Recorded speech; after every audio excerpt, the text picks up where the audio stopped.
This program features live coverage of an African safari and may include animal kills and carcasses. Viewer discretion is advised. Happy birthday to you. Happy birthday to you. Happy birthday, Alexander Rasputin, Russian Bear Vosniewski. Happy birthday to you. Good afternoon, everybody. Welcome to the Sunset Safari.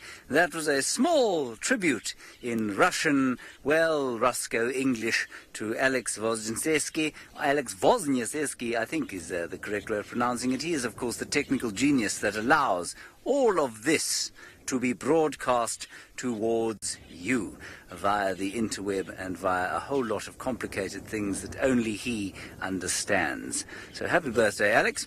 My name is James Henry. As you have just seen, we have got Sebastian Rombi, this time on foot, not in the air, on camera. And I just want you to take note, please, of the fine gentleman sitting over there on that log. Herbert, would you just tip your head down, please? Please take note of Herbert's hat. It is quite the most ridiculous implement ever worn by somebody trying to protect themselves from the sun. I've borrowed it myself before. It took me 3 weeks to recover. Please talk to us using the hashtag SafariLive on Twitter. You can use the chat stream on YouTube as well, of course. We are heading towards the east, hopefully going to guide Sydney into a sighting of Thandi and Tlalamba on a kill that Herbert found a little bit earlier. Speaking of Sydney, he is not in Australia, but with a wildebeest.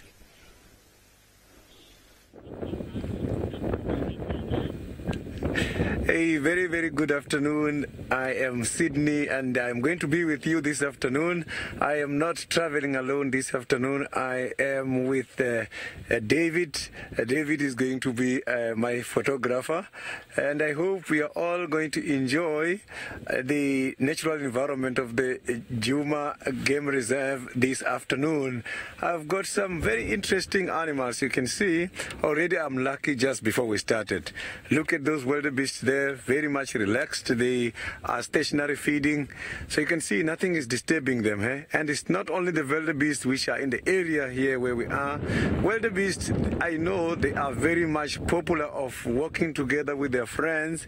It's just that their friends, the zebras, they were here earlier. We cannot see them very nicely, but they are somewhere walking on the right hand side of the wildebeest.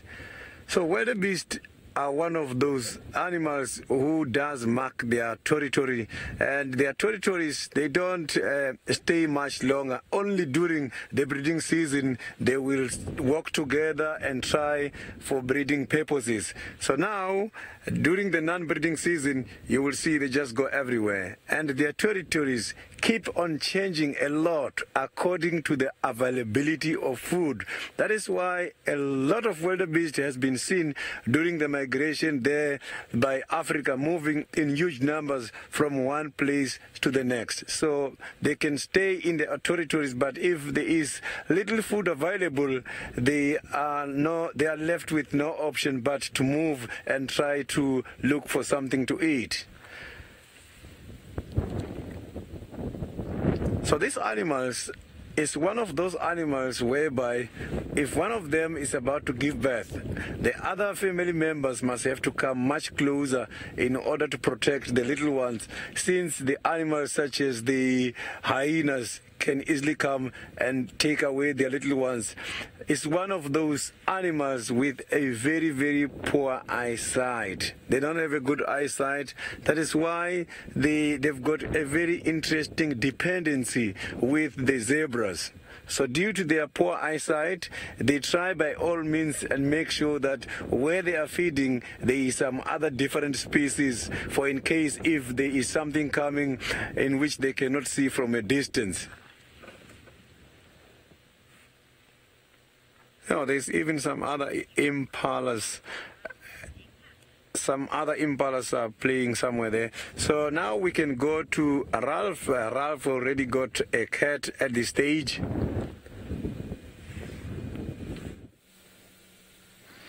Well, hello, and welcome aboard on the afternoon or sunset safari. Look at that. We are watching a very sleepy Duke of Djuma, Tingana, the territorial male leopard, and you are watching Safari Live. We are coming to you from the Djuma Traverse in the Greater Kruger National Park of South Africa, aka the Rainbow Nation. And on the camera this afternoon, I've got Davy. How's it, Davy?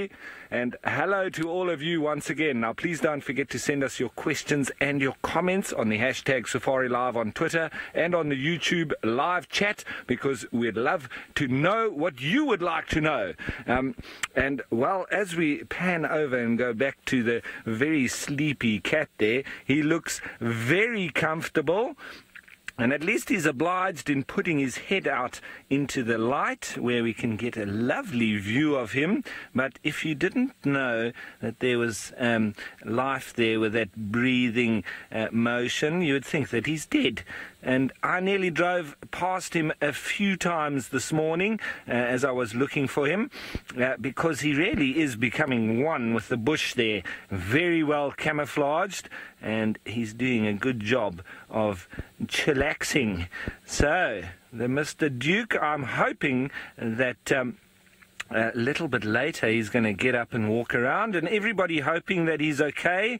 Well, I can assure you that he is 100%. His coat is looking very, very good, nice and shiny. I think he's just catching a cat nap, and he's been doing that since this morning. So really taking advantage of this lovely warm afternoon, winter's day.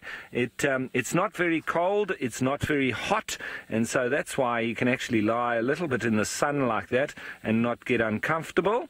You can see by the rate of breath that he's not too hot, and so it's a great position for him to be in at the moment.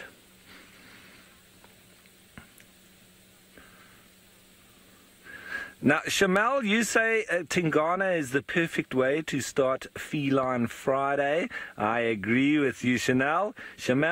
That is absolutely idyllic. And you can see by the odd twitch of the ear as well, just reminding us that he is alive, with the little flies that are irritating his ear there. I don't think that that's his floppy ear at the moment. I think it might be the other one, but I might be wrong.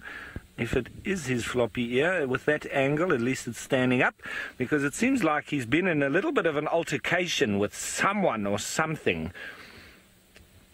But, well, as I say, I'm not going to go anywhere. I'm hoping that he is going to get up and do his territorial things a little bit later.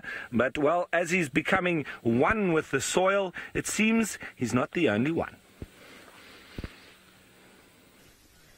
I am becoming one with a pile of dung.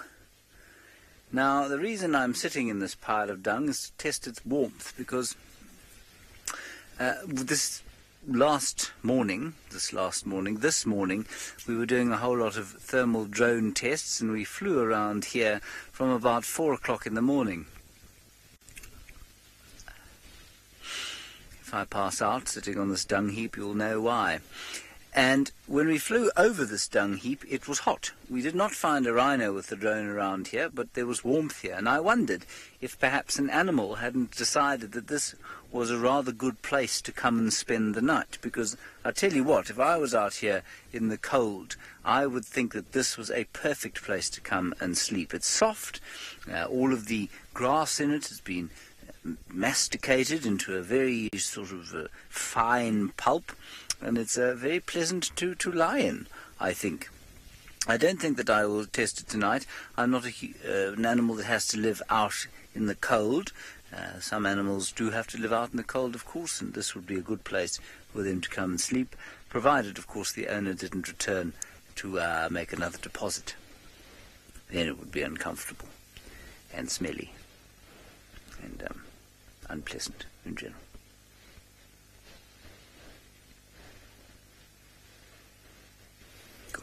Let's go. Now, what we're doing is heading basically towards Herbert the Hat over there, and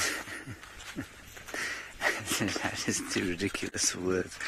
And he found Thandi and Tlalamba on an impala kill just off this road, inside this big dry riverbed that runs through the middle of Djuma. So we're going to see if we can't find him, her, and her daughter, and the impala, and then try and bring Sydney in here. I'm not sure what's happened to Ralph exactly. I know that he was on the trail of Tingana, and he had found him, but I'm not sure exactly what's happening there. So we'll figure that out shortly. One of the things that I will not be showing you today is what Sydney's going to show you now.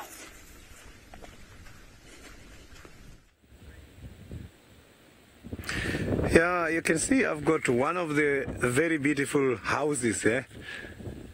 It's very difficult to figure it out if this is just a mountain or it's just a little bit of sand, or if this is a volcano. So it seems like it's a volcanic eruption. So this is a big house. It has been created by the termites. So the termites, for them to build such a beautiful house like this, they've got to use the saliva as well as their droppings. It can rain 60%, can rain 50%. This termite mound is not going to be easily dissolved. So if you can check some of the African tribes, how they build their houses, they think about the A-frame hut. This is an A-frame heart shape. So you can see that these insects, they have designed how the A-frame heart must have to look like. And again, these insects, they have used the mud in order to construct this building. So you can see that we have learned how to build this kind of a structure. Think about a hut. If we were to come and put a roof here, it was going to look like a hut. So you can see that these insects, they are very much clever. So where I come from in Venda, these kind of termite mounds, sometimes we come and take the soil from them because this soil is very much strong. So we come and take these while we are building the houses. The traditional houses, we build them from this kind of soil. Because these termites, they make sure that they use the soil which is very much strong. And you can see nothing is happening. It's cemented. This is lovely. So some other animals, such as the baboons, they always come and sit on top of this. And when seated here, they end up leaving their droppings. And the droppings, they are consisted of seeds in them. And these seeds, they are going to grow very flourish because this area here is very much nutritious. So now I am going to go down Gary Road and see if we can find some tracks. I hear that there's been lot of activities with regards to some of the cats. I strongly believe that Thandi has been spotted somewhere in that area. So hopefully we might see a kill from Thandi this afternoon. So we are going to look for the tracks going down that side, and Thandi is not going to be the only animal I will be looking for this afternoon. This morning I got a very nice audio of some of the big cats, king of the jungle. I hear the lions as well. So if I'm not winning with Thandi, I will head on and see if we can find some of those interesting cats. Let's see if we can go down. Let's see if we can go down Gary Road and see what is happening there.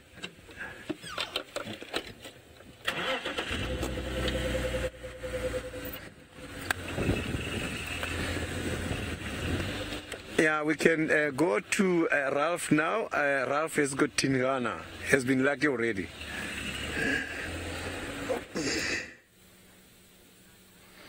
Well, oh, look at that.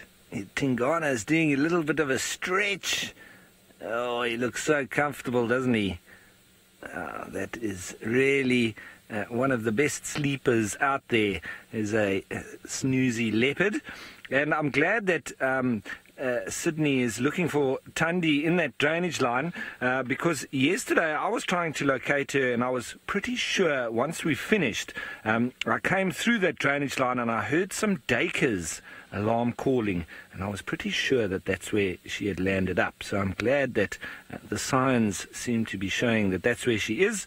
But, well, back to our subject that we have. And the Feline Friday continues, hopefully with a female with her cub as well. But this guy seems to just have that little log as a lovely armrest as well. And his lips are now also just relaxing. You can see one little tooth there just poking out. And his eyes are really tightly shut. And there we can see one little tooth poking out. You can also see his nice 5-5 spot ratio on the top of his, that top row, which is now upside down at the bottom on the whisker line. So his is 5-5.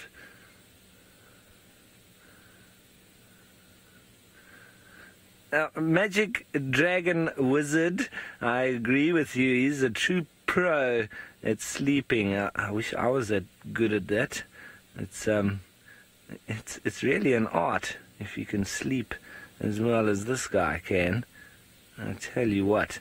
But like I say, I don't think I'm going to be going anywhere because I know as soon as the sun just starts to dip, I'm sure that he's going to wake up, he's going to get up, and he's going to go for a little drink and then maybe do some marking, and maybe we'll even be lucky enough that he does a little bit of hunting. And that's what I'm hoping for.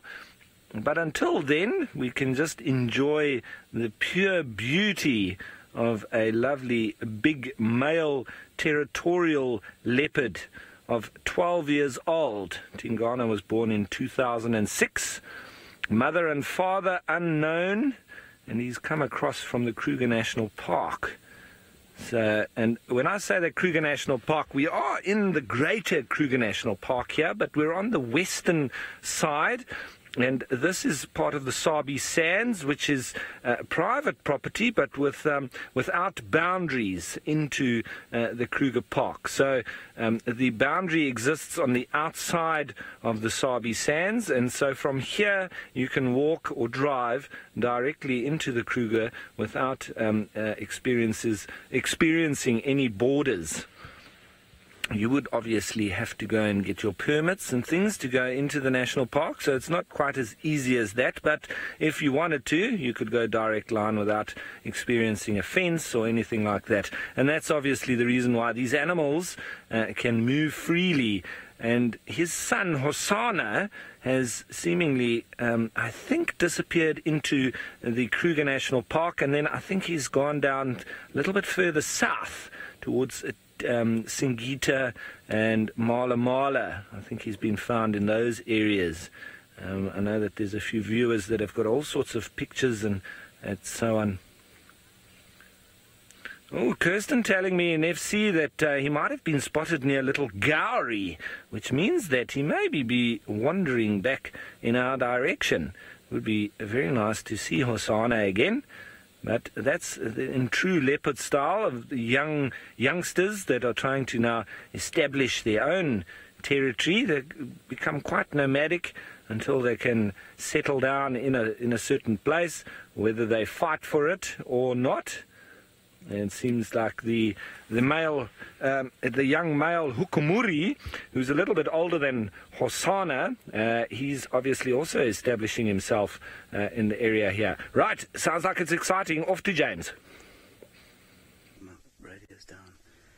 We've got Tundi there in the drainage line. We've got her on foot. We're not going to hang around here. She's trying to hide from us. And there is a kudu alarm calling. That's what alerted us to Tundi there. Now we're going to back out. Come, Seb, let's back out from here. You didn't get her. Okay, just come over here. This side, over here. Just a quick shot, and then we're going to move out. Alright. Just because the last time we saw her when she had a kill, she just wasn't that happy. Now we're a lot further away from her than the last time we saw her. But she's been given away by that Nyala going.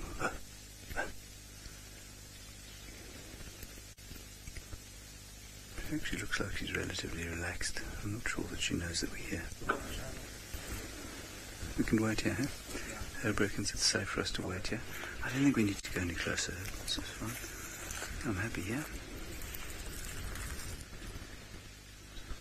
There's a giraffe having a panic attack over there. Yeah, that's fine. Just don't go any. Yeah, that's all right. What I would really like is for this cat to completely relax with us on foot. Okay, the tail's going now, a little bit. If that tail starts to flick again, we're going to just back off quite quickly. Not because I feel like we're in any danger. Just because I want her to be cognizant of the fact that we are cognizant of her mood.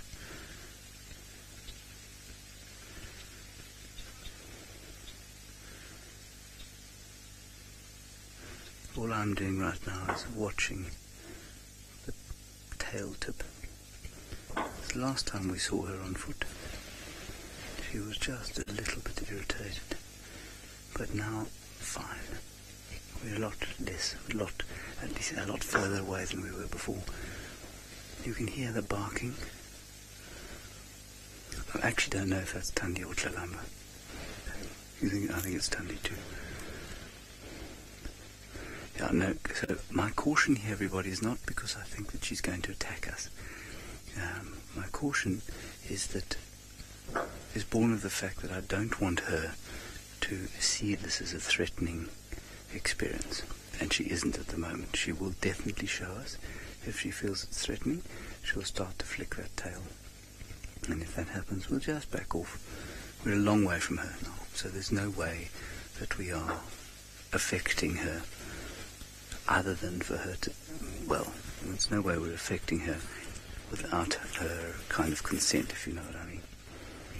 She's not showing any sense of distress. She's not showing any sense of irritation. And that's how we want it to be.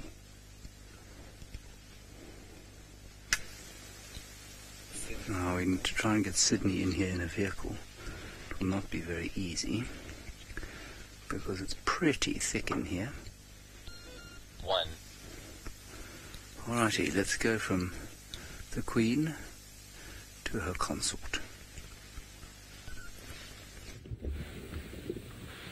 Well, it seems like Tingana is just moving a little bit, and I'm really, really happy that the guys have managed to find Tandi.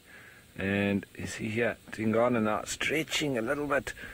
And he had his arm over that log a minute ago, and he was trying to chase flies, but he landed up just hitting himself on the head with that log. So that's why I think his tail is flicking now. He's getting a little bit irritated and maybe a bit embarrassed that he hit himself over the head with the log, even though he's still half asleep. It's a good sign. There's a little bit more movement here.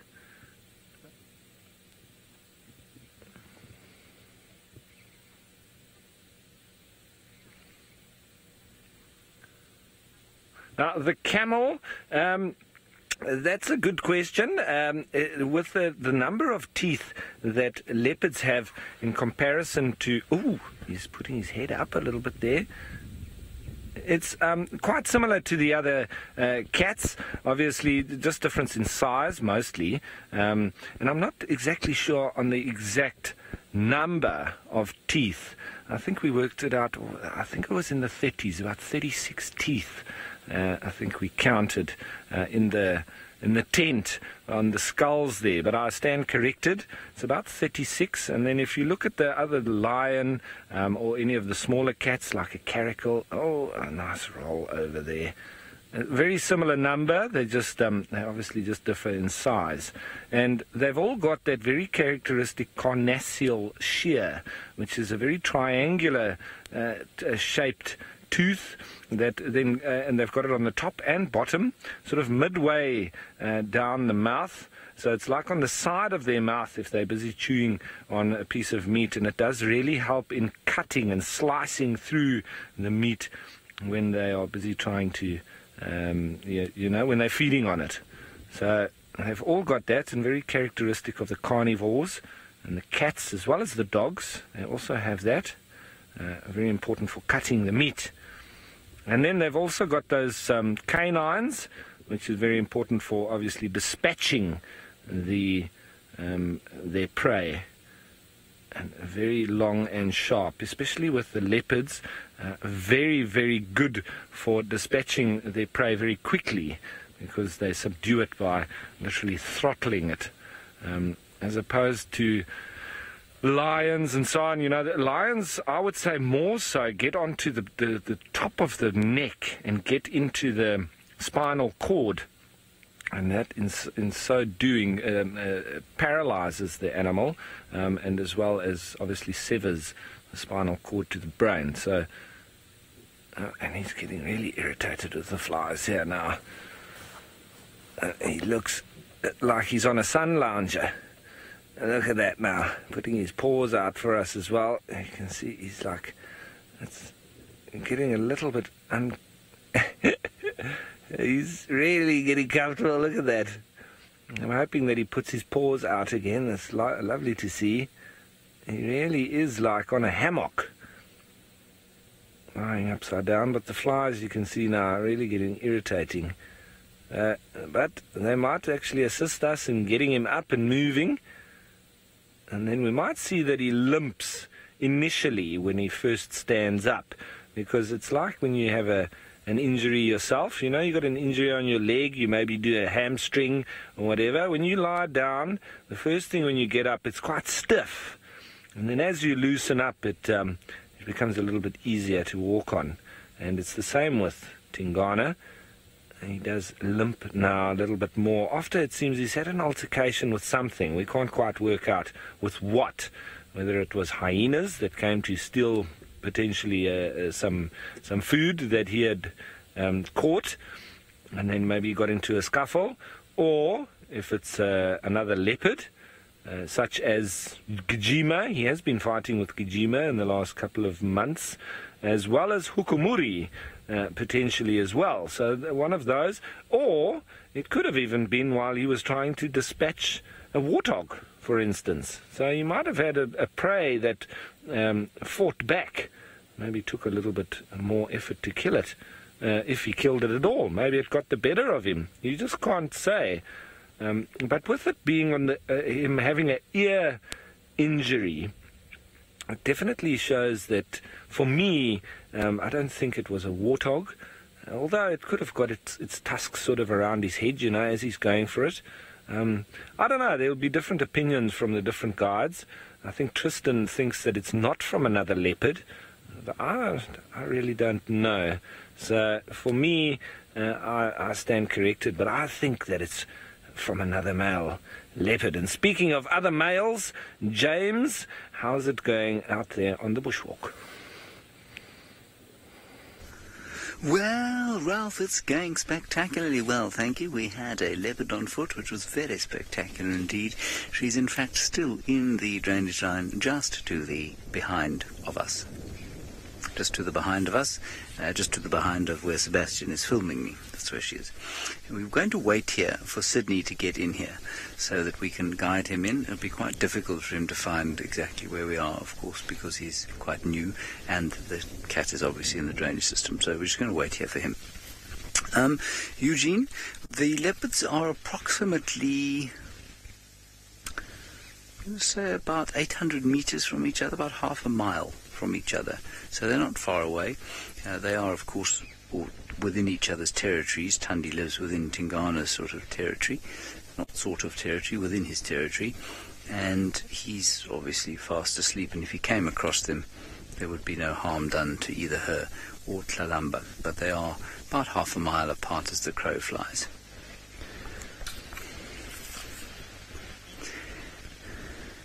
Oh, Linda, you old romantic, you might be a young romantic, I don't know.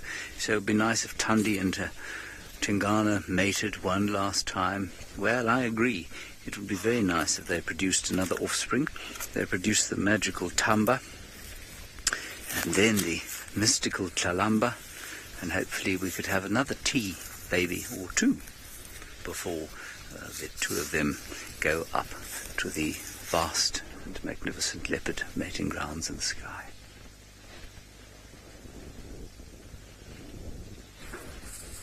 Wherever those may be.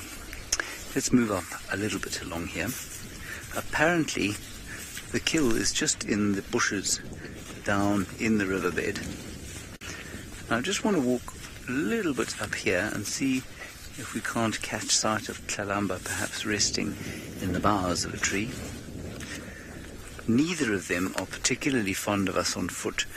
They're not terribly offended by us on foot, but they're not like Karula was or like her offspring were. And so we just want to be very careful not to startle them. We managed that very nicely with Tundi, though. It was really great. She just sank down a bit. She definitely knew that we were there, but she didn't react at all. She didn't move away or come towards us and tell us to go away, so that was great. Let's just keep walking through here a little bit.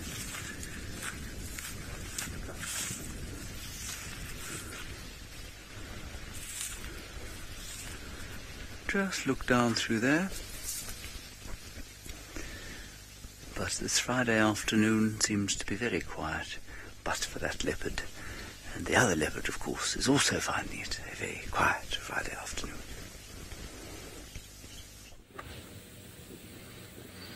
Very quiet it is indeed, but look at that, Tingana getting a little bit over-irritated with the flies. And like I said, sometimes they can be our friend when we're watching cats, because they can actually, irritate them to the point that they get up and go mobile, which looks like we might have exactly that shortly with Tingana now having lifted his head. And it seems that the floppy ear was the one that was poking up a little bit. Must have just been from, you see on that right ear. It's his right ear that's sort of fallen down a little bit. But I'm sure that will come right. It's maybe just a bit of an injury that he's had on that one. And now it's hanging down a little bit. And that's all. He's looking down into the drainage line now, into the Mlolwati, a little river system that leads towards Twin Dams.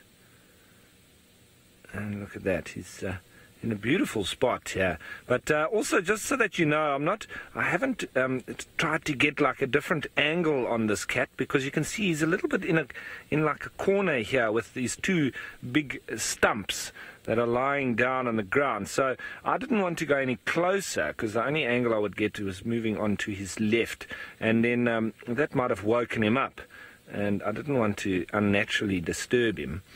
So I've just left him just to see what he'll do naturally, and once he gets up and moves or whatever, we could always get a different angle. All right.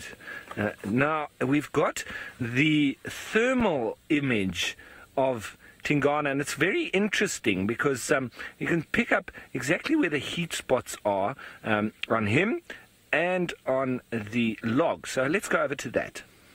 Right, there we are. So look at it. It is incredible because you can actually see on the spots. Now, you see the black, on this picture that we're looking at now, those red dots are actually where his black spots are in color. Now, obviously, you would know that black absorbs heat and white reflects it, or light.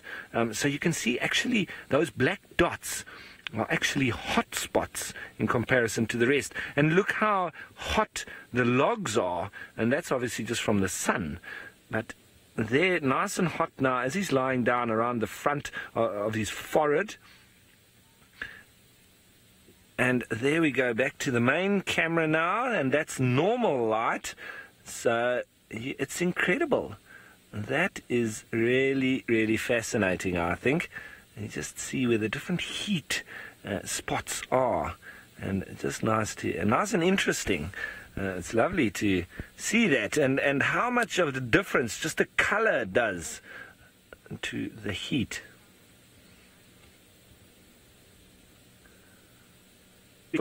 Your question, you want to know how long he can live and if he sheds his fur. Well, Tingana's about 12, well, he's just over 12 years old, or around 12 years old, as I say, born in 2006, and he'll probably live to, you know, if he lives to 15, 16, even possibly 18 years, that's a very old leopard. Okay, so you never say never in anything, but, you know, I wouldn't think that he was going to make it to 18 years of age. I would say 15 or 16. So he is in these real twilight years, I would say, but you wouldn't think so with the real condition of his coat there. And yes, they will molt, molting their fur pretty much like we do, on a much smaller scale. With our, you know, our hair gets replaced continuously throughout our life, and with the cats it would be very similar, but obviously over the entire body. And as they get older as well, obviously it does slow down a little bit, and when they get into those real latter years, their coat does start to go down in condition as well. Much like humans will, you know, we all have a shelf life, or we have a lifespan, and getting closer to those latter years, obviously things do sort of slow down and do not reproduce at an optimum as they do when you're a young, sprightly individual. So, and it's no different with leopards or lions, or, you know, everybody has their day in the sun, and then yeah, well, we just all have to enjoy our latter years as well. But it definitely does change through their life. And you have your prime years, and then obviously heading down into your latter years, into your elderly part of your life. And, well, Tingana really heading off into that. And, you know, it was only a few months ago that a lot of people, including all the guides, were thinking that Tingana was literally on his last legs, because whether he had a real big fight with, you know, it was thought that it was Hukumuri had really sorted him out, and he seemed really injured. I think that there could be a possibility that he might have even been bitten by a snake, and his condition really went down very fast. And he disappeared off into the southeastern corner, and Chitwa, and it seemed like Hukumuri had moved in for good, and he had chased Tingana off and also beaten him up. That's what it seemed like, but nobody really witnessed it. There was witness of some small skirmishes, but no real fight that would say that, you know, he had been really smashed to the point of nearly killing him. So that's why I had a feeling that he might have even been bitten by a snake, because there was quite a long period that his condition dwindled. His coat looked like grey and scraggly, and he really looked like he was on his way out. And then we found him on Chitwa with 2 impala kills, and he fed on those literally for like 10 days, and it was almost immediately after that period that he had been hiding out, regaining his strength, eating some meat and getting some very good protein, that it was almost like he had risen from the dead, because he came back. And look at him now. You wouldn't think that this was a leopard on his way out at all. But there was a time, and I'm sure there'll be the viewers that will agree with me, because I saw the messages of concern, etc., that he was really looking like he was on his way out. And I'm not the only one that thinks that.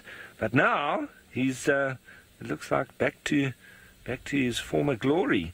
But it's not going to last. It will always have that natural cycle of another male coming in and testing him and challenging him and eventually beating him.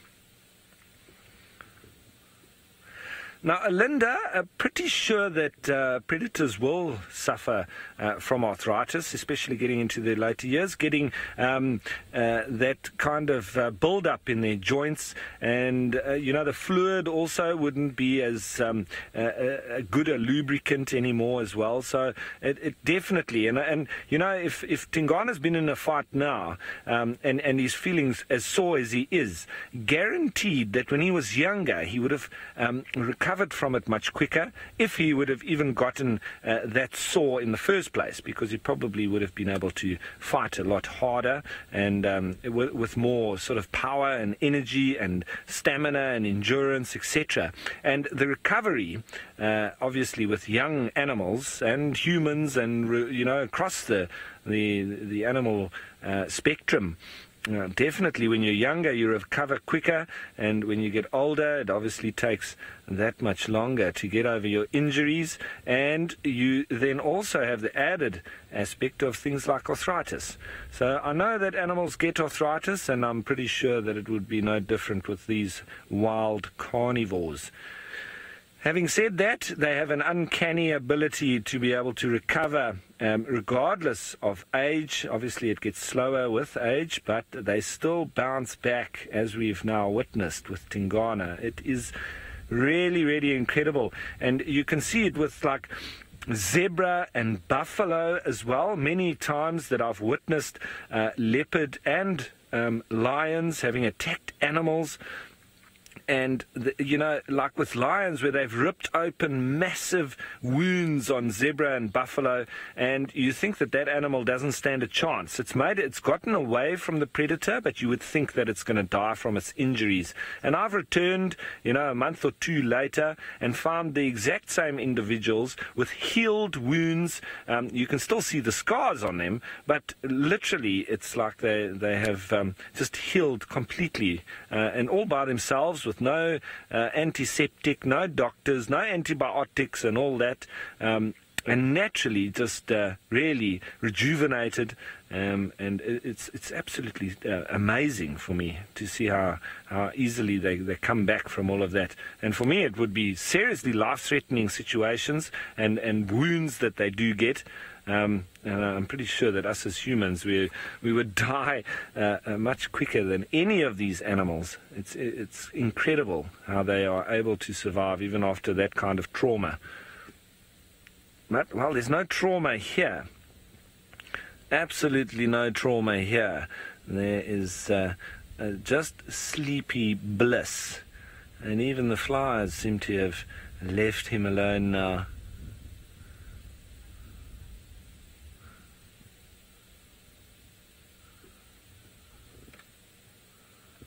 Now, namaste, Nadine. You're asking around the snake bites venom and which one is worse. Now, hemotoxin, obviously hemotoxin affects the blood.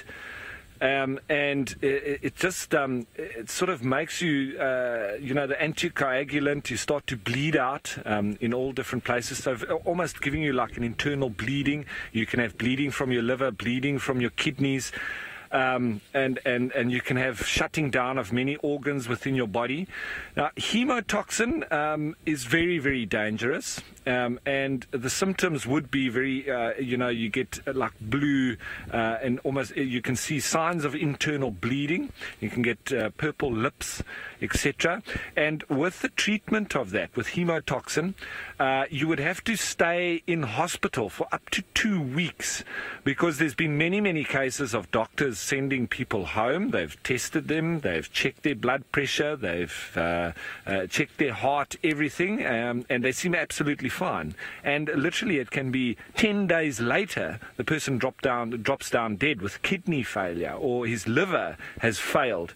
So hemotoxin, quite dangerous on a long-term basis. So I wouldn't obviously like to be bitten by either, or be injected by hemotoxin or neurotoxin. But hemotoxin, obviously, just from that long-term effect, it can have a real debilitating effect on people, and affect you almost later in life, where you could then have kidney and liver problems, heart problems, etc. But with neurotoxin, it is a much bigger killer. because the time frame that you have to be treated and the window thereof is very, very small. So if you get bitten by a black mamba, you've probably got up, probably from about half an hour to about 3 hours. And if you don't get to a doctor with anti-venom and very potent neurotoxin anti-venom, you are most likely going to be going to the netherworld, or the darkness, and the Grim Reaper is going to be visiting. But so I would say that definitely neurotoxin, way more dangerous. And even a little droplet of neurotoxin from a black mamba can kill you. So that's obviously extremely potent. We also have Cape cobras. We have the Mozambican spitting cobra. We have snouted cobras. There's all sorts. So, but obviously the most potent of them all being the black mamba, and it even goes down to his head being shaped like a coffin, and that's why it's also very high up there in the local myths and legends that of the black mamba. If you get bitten by one of those, you can literally, guys that have survived out here in the bush have actually just literally taken a rope and if they were bitten on their arm, cut off the circulation completely, and resulted in them losing their arm, but it definitely kept their life. So that's how strong it is. They sacrifice their arm or their leg to keep themselves alive. Well, I'm hoping that that's not going to occur out on the bushwalk, but James, keep safe, buddy.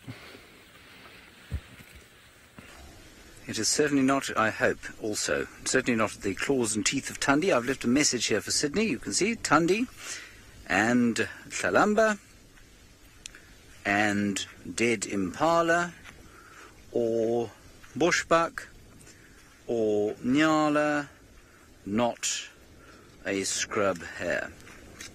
And my directions were so profoundly good that Sydney has, I think, arrived with Tundi.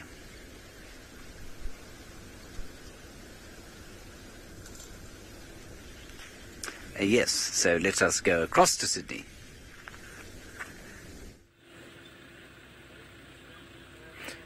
I have got Tundi here by Gary Cut Line. Tundi is just in the middle of a donga here. It's quite very difficult to have a great sighting, but I can see she is very, very much relaxed, not doing anything. She has been very static like that since my arrival. So I am going to wait here a little bit much longer just to see if there will be any development.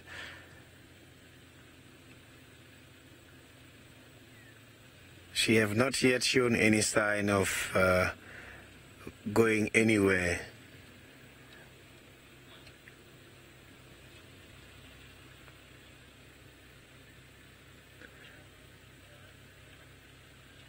You can see she's very much camouflaged here. You can see those beautiful spots there. So these animals, if you look at the leopard nicely, you'll see that they've got very beautiful spots, and those spots, they are like flowers, They're like rose flowers. That is why they are called the rosette spots. And there's something I found very interesting in Africa.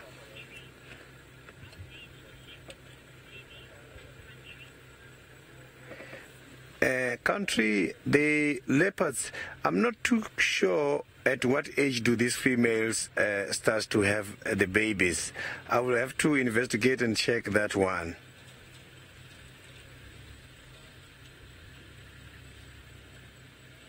Because animals such as leopards, they are associated with the leadership. Look there, she's scratching now. At least something is happening. She's active. It's not like she's going to lie down flat. So if you can check, in Africa, the leopards are mostly associated with leadership. I come from a royal family where I come from, and my father was the headman. And I used to ask him while I was still very young, questions such as, why do you have this leopard skin? Because during the inauguration of the kings, the chiefs, and the headmen. They got inaugurated wearing this kind of leopard skin. Then I was asking him, why not a lion? Because a lion is the king of the jungle. And now you've got a leopard skin. So to me, it just didn't make sense. So, but then I have realized this animal, the leopards, they are so much associated with the leadership, and they are related with the ornaments.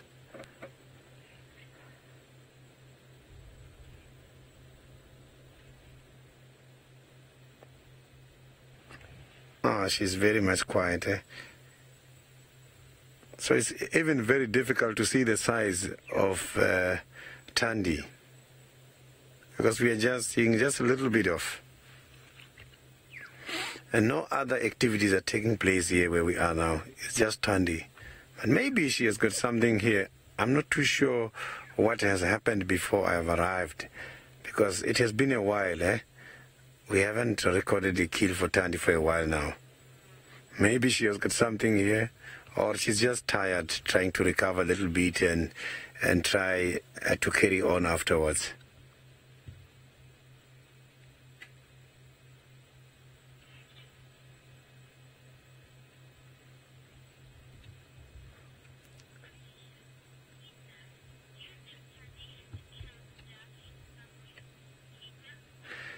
Yeah, Peter, that is what I thought of. When I started this activity, I was investigating if I'm going to see Tandy and a kill, because I have not seen her eating since I've arrived here in Juma Game Reserve. And I've arrived somewhere last week. Since last week, I haven't seen any meal. So I'm hoping that Tandy has got something here in this area. If not, she will have to go around and see what she's going to find. So you mustn't forget that the cats, the hunting activities, mostly they are guided by what is in the stomach. Because if they have got a lot of things in the stomach, then the speed is not too much. So they have to lose a lot of weight so that they can go very fast.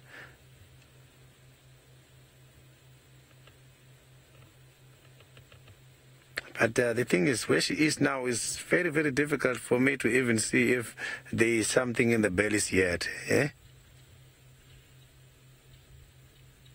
I'm just seeing her breathing very fast. But that is normal. The sun is very hot today. You can see she's waving the tail a little bit. Yeah, we can now go to James. James has got some zebras. I will be here waiting for Tandy to show some activities. Oh, we've got dressage zebra. There we go. One doing the passage, one doing a gentle collected canter down to look at us. They are standing in the same riverbed that Tandy's in, but quite a long way downstream, so she wouldn't be able to see them and they wouldn't be able to see her. Oh dear, mass panic. They really are quite panicked creatures from time to time, zebras. Calm down. I don't know what they're panicked at exactly. It's because they're not looking at us. Yeah, Sebastian says maybe they're picking up Tandy's smell. That's possible. I suspect probably smell of a carcass rather than Tandy, because the wind, very unusually today, is blowing from the north. Now there we have another lovely sighting, Sebastian. You may see them there. They are the animals that you spotted on our way down here. Gorgeous kudu. A hide of them.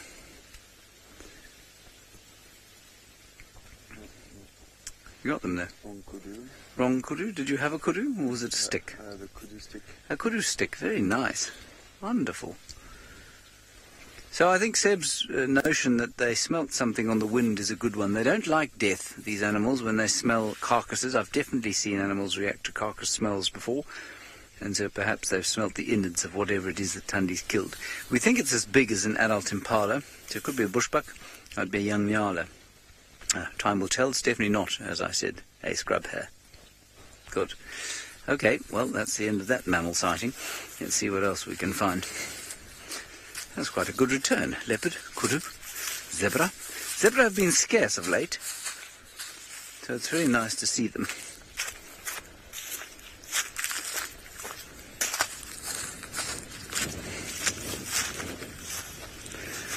Kimberly, you want me to tell you a story about a scary close encounter? Oh, you know, which one of the many terrifying encounters shall I regale you with, you know, in my years as a man of the wild?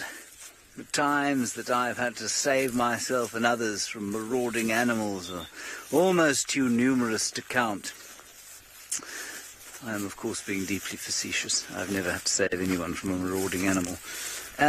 So, closest encounter that I've had on foot, one that I haven't told you before, perhaps. No. Well, I mean, I guess the closest encounter I ever had, it wasn't a very scary one. Was the question a scary encounter, Kirsten, or was it a close encounter? A scary close encounter.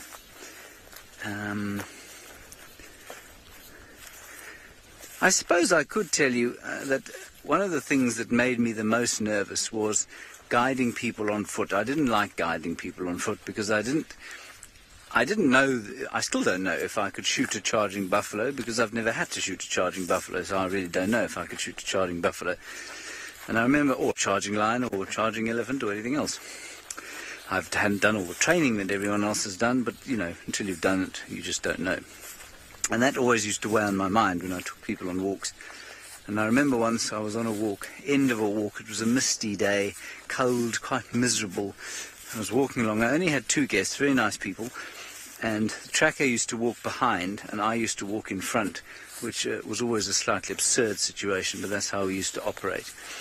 And I stepped up onto what was like a low, basically a low bank that led down into another drainage line. And as I stepped up and looked to the side, there was a lioness basically where you were sitting.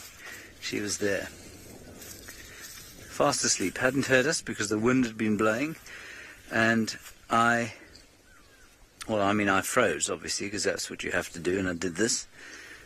And she turned around, looked at me, and thankfully she got up and ran away. And the scariest thing for me about that was not knowing how my guests were going to react, because there was no way for me to control anything. It just happened so fast. So if she decided to go for one of us, there was absolutely nothing that I could have done. So I guess that was one of the scariest encounters that I've had on foot. But, you know, I don't have some desperately scary experiences because I'm very much, well, I like to think it's A, because I'm relatively respectful out here, and B, because I'm relatively cautious. And, you know, I don't have a great lion charge encounter to regale you with. I've got plenty of lion on foot encounters, but no great lion charge encounter. And the ones that have resulted in sort of a close, nasty encounter with rhino or elephant or buffalo, and there have been a few from time to time, it's almost always been my fault. And so I rather see them as slightly embarrassing, because while it makes great TV to have an elephant standing in front of you with its ears out like this and you going, back off, and feeling big and strong, the elephant is saying, I feel so threatened and I might stand on you. And there's no real need for that. And so I try and avoid those sorts of situations. I do make many mistakes out here, and that do result in those sorts of situations. But, you know, they tend to make me rather more embarrassed than tell you about them. And as Tony says, by far the most scary experiences I've had have been with ladies. I find ladies very scary indeed. They're really quite terrifying.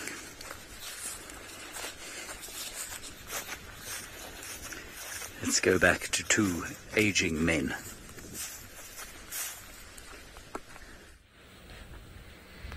Oh, me aging? I think I'm still a young warthog. What do you reckon, hey, Davy? Yeah, Nah, what, you saying I'm old? No, okay. Anyway, sorry, we're making a bit of noise now, but it doesn't seem to make any difference to the aging male Tingana. But I'm still a sprightly young male. I would say I'm more like Hukumuri. So careful. No, I suppose my kids keep me young anyway, especially my two young boys. But, well...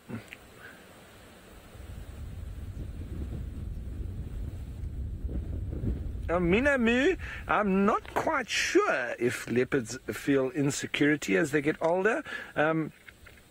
I think, you know, with age, they might start to get a little bit insecure if they, if they had to lose a couple of fights or a couple of battles with the other leopards. So maybe, you know, once if they get beaten up a few times, then they could become a little bit insecure, and then that's when they might become almost like a young male, having like a second childhood, because then they would be on the run again and be a little bit nomadic and almost trying to avoid any leopard. And just bouncing between territories once they've been deposed of their territory. So, yeah, I think once you know, it's almost like humans. You almost do have a second childhood where, your body eventually loses the ability or the strength that it used to have, and you become weaker once more. So it's like a real ebb and flow. You have a real peak. You build towards that peak, and then it dips off after that. So, I mean, I'm pretty sure that insecurities would come with that once you're not able to do what you used to. And I mean, it's like me. You say that I'm aging. Well, I have definitely aged. I'm not 25 anymore. I am 38, and I definitely.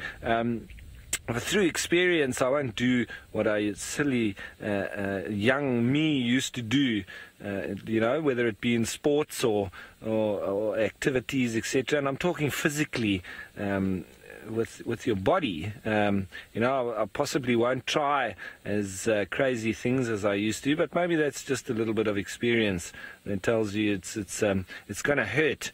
And I know now that it also the hurt lasts longer with an aging body. So, well, that's it. But we always try to stay as young as possible, isn't it? And that's maybe why I just jumped on being called an aging male. Well, we're all aging from the minute we're born. You're never as young as when you're in your mommy's belly.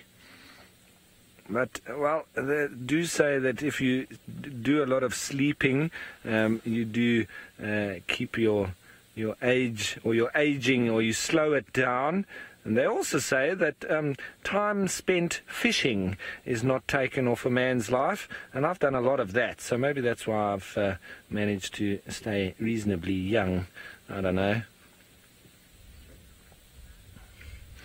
Paula, I think James is the oldest guide on board with us, but oh, that's right, thanks Kirsten. David Gitu, I think, is the oldest of us guides here. I think it's David Gitu, then it must be James, then Steph, I think he's probably the same age as me.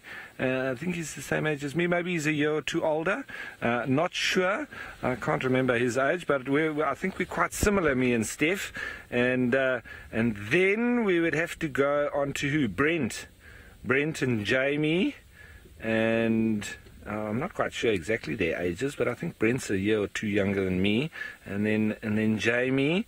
And then who would it have to be? Tristan, and who's the youngest? Taylor. And Taylor, the youngest. Steve's the same age as me, on the same year. So I think Taylor's the youngest of all of us. And so there's a nice good mix of ages. I'm not allowed to say Taylor's age. I don't know it exactly, but I know more about. But you can't give away a lady's age. That's not right. Same with Jamie. But the guys... Kirsten's saying she's 18. Yeah, well, she does look it, doesn't she? And, well, so that's it. We've got a good range of ages, which is always nice as well. So you've got the different energies and the different experiences and all sorts of different points of view. I like that. I like it a lot. And it's nice next to the fire as well, when the different stories are coming out and the different energies. And Sydney, he's just slightly younger than us, so well, and I'm talking me, he's 34, 35, so just a few years. So as I say, that's an excellent mix of ages, and well, it's wonderful to get different ages and experiences and different people, otherwise it would be boring. Oh, Scott. I would put Scott sort of maybe older than Tristan, but younger than Brent. Maybe Brent just looks a little bit older, but I would, if I had to take a guess, I would put Scott between Tristan and Brent. But that's just at a guess. But I don't know for sure.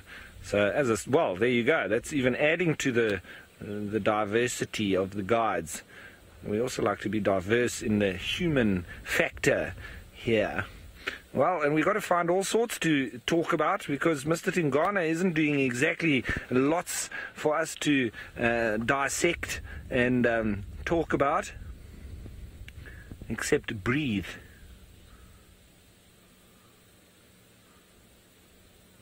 Now, Bart, cats, well, and leopards, they can, return to the same spot once or twice, but they'll generally move to different places on a daily basis, but they can move in the same area. They don't really make like a nest and then they come back to the exact same spot, but there are sort of places where they really enjoy going to, and it's like, I found Tandi and Tlalamba on the one sort of overhanging log or tree that had been snapped almost in the middle, and they seemed to like that spot for a couple of days.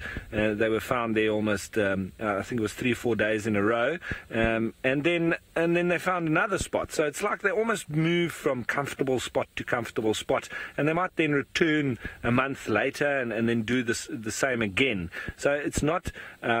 No, they don't do exactly the same every day, but they can, on a longer period, still use those nice frequented areas. And they also move along preferred sort of game paths as well. And the ones that they know, maybe where there's good availability of prey, as well as being able to easily walk through the bush. And, it can also change with the seasons, because the vegetation changes too. So in winter, they might follow particular routes, and then in summer, those routes could change, especially according to the vegetation and the water holes, etc. So it's a whole, I would say, geomorphology, which is basically from the soil or the geology right up to the animals and how everything changes, everything in between. Now, Kirsten says that we're going to now send you off to Grandpa James walking in the grass.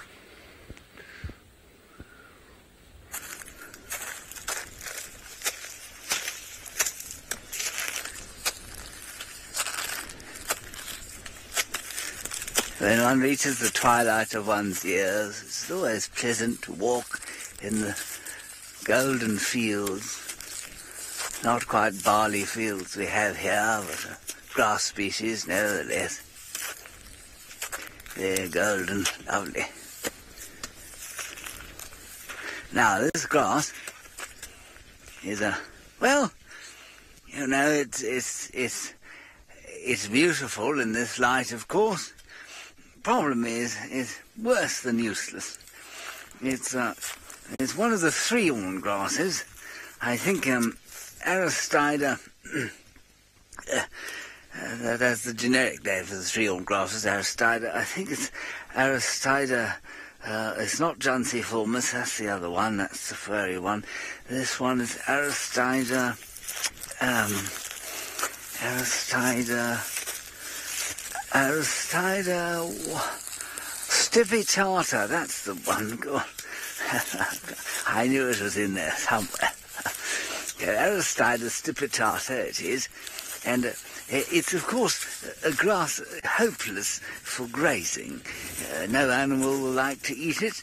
It is nutrition-free, almost, a little bit like cornflakes or something like that, which the marketing people will try and con you into thinking actually has some sort of food value. Now, this, I'm not Italian at all, Rot. I'm not trying to be Italian in the slightest. Now, this Aristida grass grows in what we call a disturbed place. So if you come back over here with me, please, Sebastian, what we can see is that the area has been disturbed by the production, no, that's a terrible word, by the construction of this waterhole. And what that's done is create a fertile place for this grass to grow, because it is disturbed, and when it was disturbed, all of these seeds would have gone into the ground, and we're at the beginning, perhaps, of a small succession of species. So eventually, this disturbed area grass, I hope, will be replaced by more favourable species, such as this one over here. Sebastian, here's a very good grass, in case you're interested. I don't know if you're interested in grasses at all, Sebastian, but I certainly am. This one is a Digitaria eriantha, or the finger grass, and it's an excellent grazing grass. Obviously not this particular piece of it. This particular piece of it is like straw, but the leaves are fantastic when the rains come, and they will come eventually, hopefully, around December. Whether or not I'll make it till then, well, only God knows. Now, that fellow Herbert has gone striding off down the road, and I'll be able to catch up with him or not, I don't know. I can certainly try that. We're going to go round towards Gallego Pan, which is a waterhole not far from here, where we might find some tracks of an animal or two, maybe even a mammal having a drink, which would be excellent.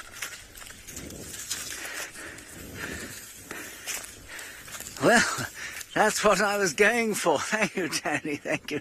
Although, to say I'm starting to sound like an aging David Attenborough is to say that David Attenborough has not already aged, but as 92, I think he's aged rather well, and is in fact aged. I don't think he can be considered aging anymore. He's a bit taller than me, I think.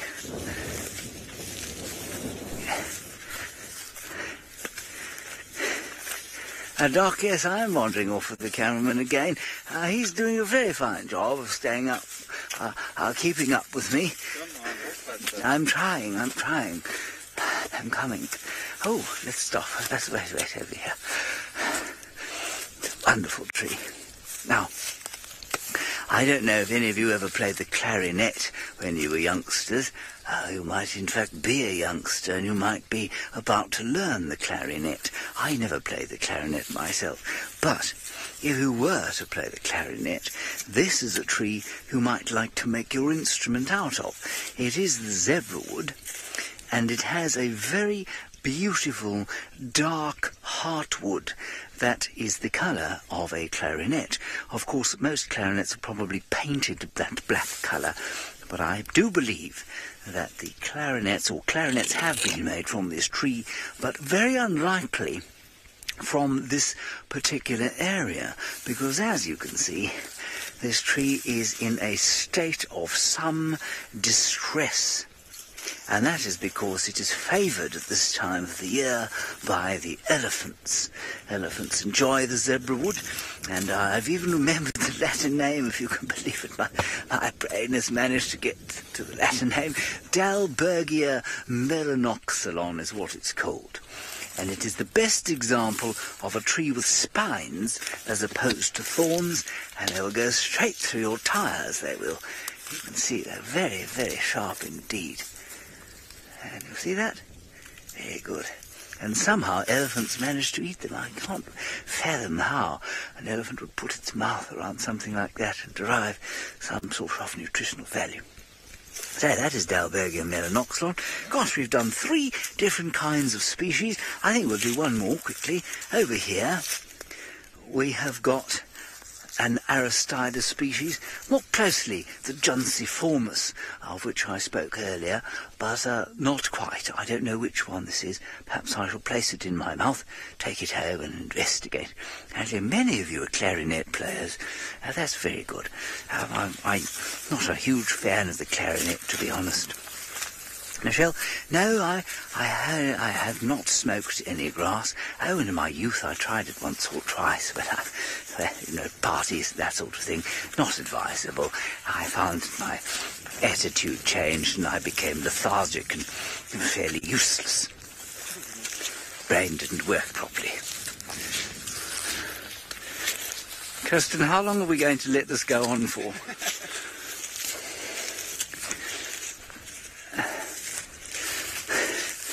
She says for an hour and 45 minutes. That's what's left of the drive. Okay. Well, come on then, let's get a hustle on. I can't see anything else of particular interest around here, but I will try. Oh, thank goodness. Let's go across to Sydney. I believe he's left Tunby.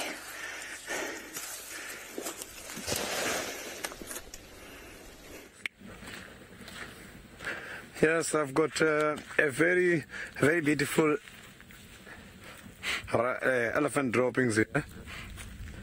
You know, the elephant droppings, if you can open them and check inside, you will see that it's consisted of quite a lot of fiber. Because these animals, they don't digest everything.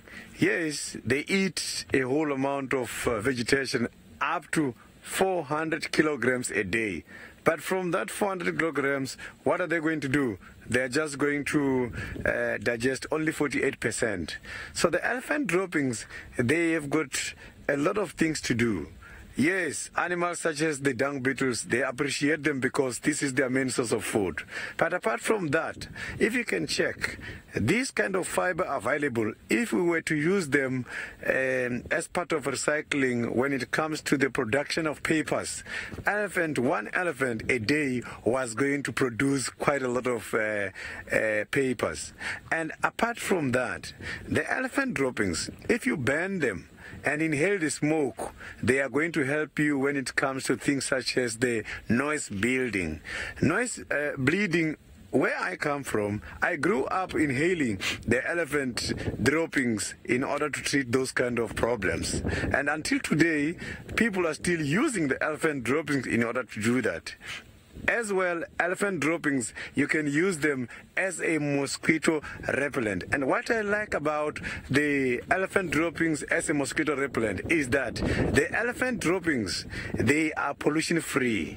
So you can see that the elephants, the droppings, they've got quite a lot of things that we can do, that we can use in order to chase lot of things. Apart from that, these elephant droppings, if you can just check inside, sometimes you will see some of the seeds in here. And some of these seeds, they got eaten as well by the birds. Meaning that it's not only about the dung beetles, even birds, such as the guinea fowls and francolins, they come and disperse and try to eat. Also, elephant droppings attract some of the insects. And birds, they come and eat insects such as termites. They come here to try and decompose the elephant dungs. And by so doing that, that is when the birds are coming in order to eat so that they can also have some kind of a diet. So elephant droppings, they are very much important and they can be useful.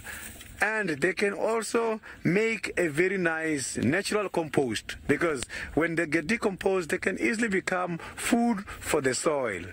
You're gonna have to be very careful when it comes to the elephant droppings. Driving over the elephant droppings, elephants, they eat thorn trees and they eat a lot of spine trees. And some of these thorns and spines, you find that they are not finally digested. So you come and drive over the elephant dungs, you are going to punch your tires. So now I am going to carry on and see if I can find Tandy. Tandy got disappeared somewhere in the Donga. She is walking up towards the northern side of the reserve, and that is where I'm going to hang around now and see if she's going to come out. Probably if she comes out, it's going to be a very beautiful sighting.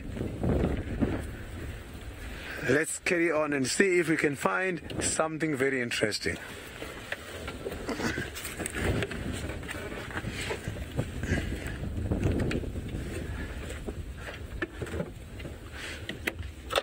The weather is not that very bad.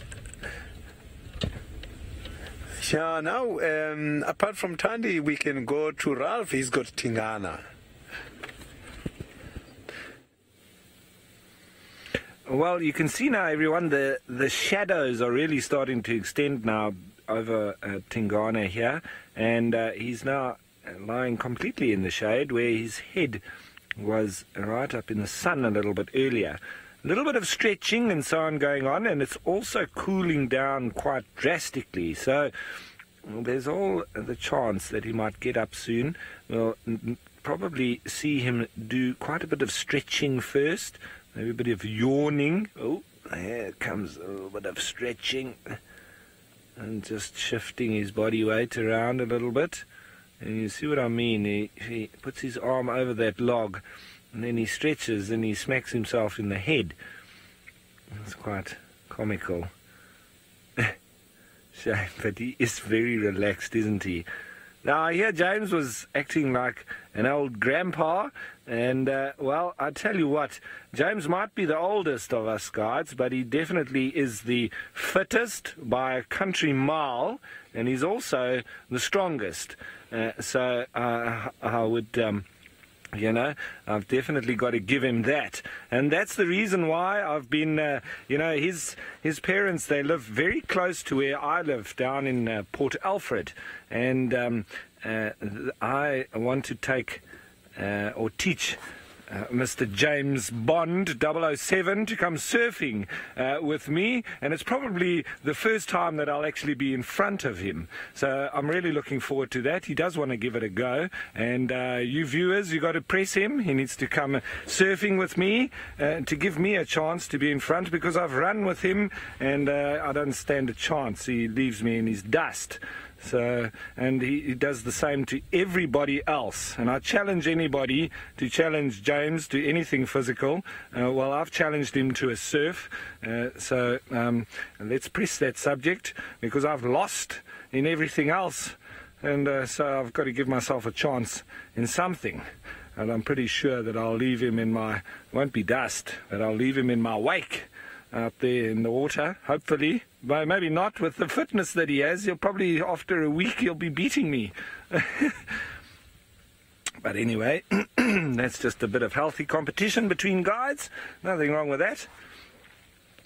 But yeah, no, definitely James has got the best of all of us. Well, speaking of activity, there's not much happening here, except for the little flies, but I'm still just biding my time, waiting and hoping that Tingana is going to give us a nice bit of movement or activity a little bit later. That's why I don't want to leave, because, you know, it's Murphy's Law. You drive off, you're going to have a quick look for 5 or 10 minutes, you come back and he's gone, and never to be seen again. So I'm just really sitting, hoping and waiting, and while we're at it, we can get some nice beautiful colors with him lying there and just enjoying being in the presence of such a beautiful cat, I would say. It's also, for me, I've only got till the end of the month here with Wild Earth, so I'm just enjoying my time here with these individual cats as well. It's a very special place for that. Paula, I do remember my first leopard sighting very, very clearly. I'd been guiding for 4 years before I saw my first leopard in the wild. And on that day, I saw 3. There was 1 female and 2 males following her, obviously trying to court her. And the males also got into a bit of a fight with each other, 2, and it was in Etosha, and it was near to Halali. It was near to Namutoni camp in the Etosha National Park in Namibia, and it was not far from the camp heading north. And Namutoni, if anybody of you know Etosha National Park, Namutoni has excellent waterholes in the vicinity of the camp. The waterhole right next to the camp doesn't produce that much, but the game drive waterholes are absolutely fascinating with and teeming with game. The other camps in Etosha National Park have their differences. Halali, the one in the middle, it's renowned for its black rhino leopard. It's one of the also places you can see them at night. Very good waterhole next to the camp. They also have honey badgers that come through the camp every single night. Each camp has different animals coming through the camp at night. Halali, which is the middle camp, has got the honey badgers. Okokuyo has got a multitude of jackals and ground squirrels that visit you during the day and night. And Namutoni is known for its warthogs and its banded mongoose, in the camp itself, as well as its jackals. So all three camps actually have jackals, but Halali not so many with those. I like to think of them as like football yobs that walk around at night just trashing the dustbins. And it doesn't matter what the tourists do or me as the guide myself. These guys walk around like gangsters and just knocking over all the bins. And don't dare try and take them on, because you will come off second best. Now, speaking of coming off second best, James, when are you coming surfing?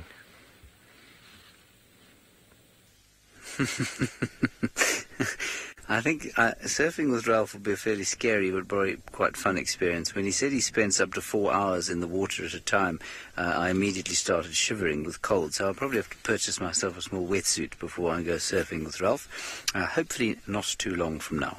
What we have over here is an interesting bush. I've told you about it before. It's Capparis tomentosa, or the woolly caper bush. And it's interesting because, well, for two reasons in this particular segment.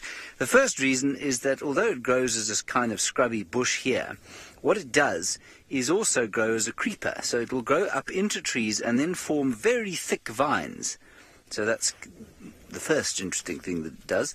The second thing is that you can see it's been browsed. If you look carefully, you can see the leaves have been pulled off the younger twigs. It's got some very vicious little thorns on it. So probably grazed by bushbuck nyala, I would imagine, but also by black rhino. Now, we don't get black rhino here very often. I think they've been seen once or twice, but really not very often. And I remember when Ralph was in the Mara, he was talking about how he couldn't figure out what on earth the black rhino were eating, because they had their heads down in that long grass, and of course they're not grazers, they're browsers. And he couldn't figure out what they were eating. And Brent told him, and of course I think Brent is right, that it's one of these, I don't think it's exactly the same Capparis tree, but they have scrubby caper bushes growing in amongst the grass there in the Mara, and that's what the browsers, like the black rhino, are eating. So that's my story of Capparis tomentosa, the woolly caper bush. Come over here. Thank you. Kirsten says it was brilliant. Well, that's wonderful. There were some nyala just around this corner, and I was hoping we'd show them to you in the magnificence of this light. Can you see them, Herbert? Are they there? No, he says they're all gone. Let's just go around the corner here.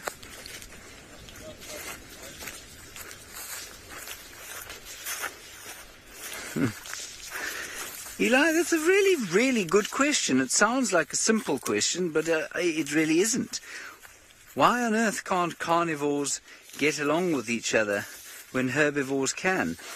You know what, I think it's because the herbivores generally have a much wider diet choice, A, and B, they tend to be have much more separated trophic niches, and actually, in other words, they eat different things for the most part. So if you think of closely related animals like bushbuck, nyala and kudu, they are very closely related. They're in the same genus. They're all different sizes, but they all eat different things. A bushbuck will eat much more closely to the ground. Obviously, it's shorter, so it eats forbs and often different species from the nyala.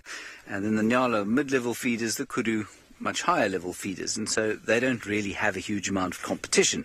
Whereas I think you'll find most of the big predators here, the 5 big predators that we get, lions, hyenas, wild dogs, cheetahs and leopards, actually all have a relatively similar diet. They'll all eat impala if they can.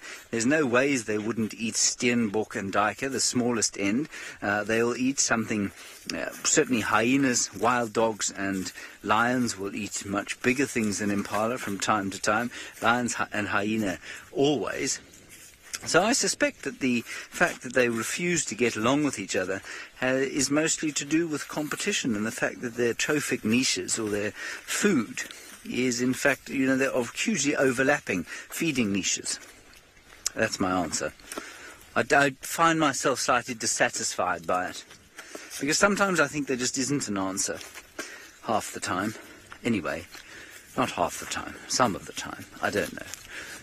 I'm getting myself into a tizwazzle. Sebastian, do you use the term tizwazzle? Do you use the term tizwazzle very often? Every morning. Sebastian says he uses the term tizwazzle. This is not surprising, of course, because the two of us have been rising at 0300 hours today, tomorrow, and the day after that for our drone testing. So I imagine at the end of this next TV series, I will be in something of a tizwazzle. There was such a pretty bird, and now it's gone. Kirsten says we're going to go across to Ralph now because he doesn't complain as much as I do.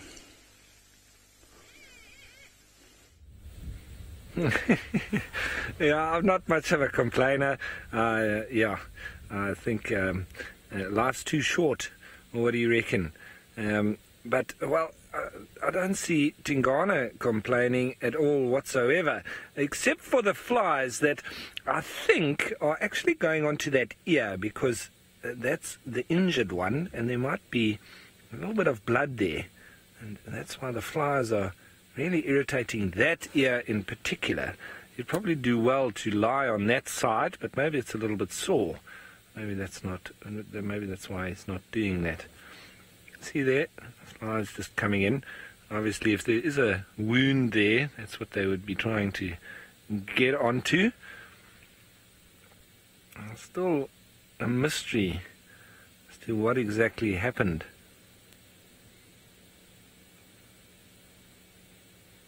Now, Gary, if something worthwhile had to come past you, I have no doubt that Tingana will hunt. And I'm still holding out that he's going to get up soon. He gave us a bit of a yawn just a couple of minutes ago. And if he does a few more of those, then he's definitely going to get up. He is definitely going to get up. He's not going to sleep here the whole night, that's for sure. And you can also be guaranteed with leopards, they don't lie around and sleep as much as lions do. So it's always worth just hanging here. Even though he is sleeping, his stomach isn't massively bloated. And when they lie down like this, it can be a little bit... you can think that they've got a round belly and it's got food in it, but it's just literally because of the way that they're lying. So I don't think that he's got too much in there. Maybe he's eaten something small recently, or he hasn't eaten for a day or two after having eaten something substantial. So there's every chance that he could get up and give us a show. And we'll just have to wait and see for now, and just revel in his presence and in his ability to look like royalty even when he's sleeping. There's some more stretching. It's also always a good sign. We need stretching and yawning, and then a little bit more blinking, and then opening his eyes.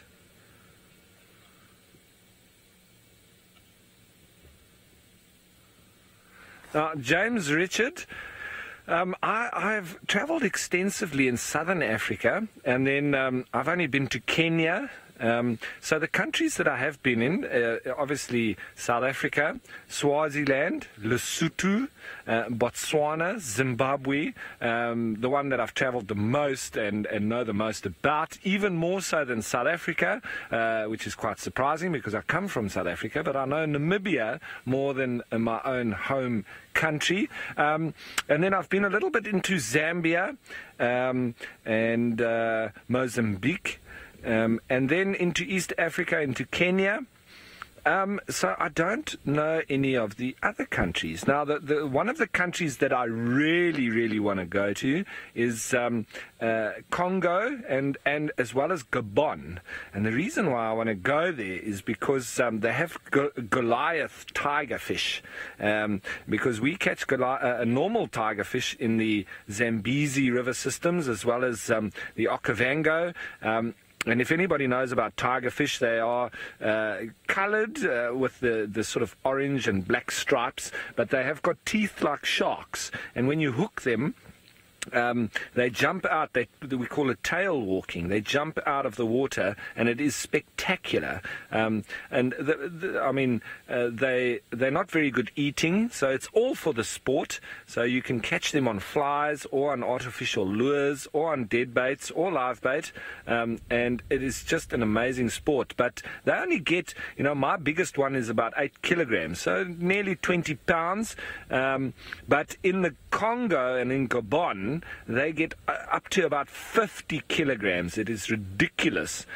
So that is something that I would like to go and see. And all those sort of Central African lakes, that's where I would like to go and see. But I think a lot of the countries, well, in that sort of area around the equator are also a bit turbulent and at war and civil war and all sorts.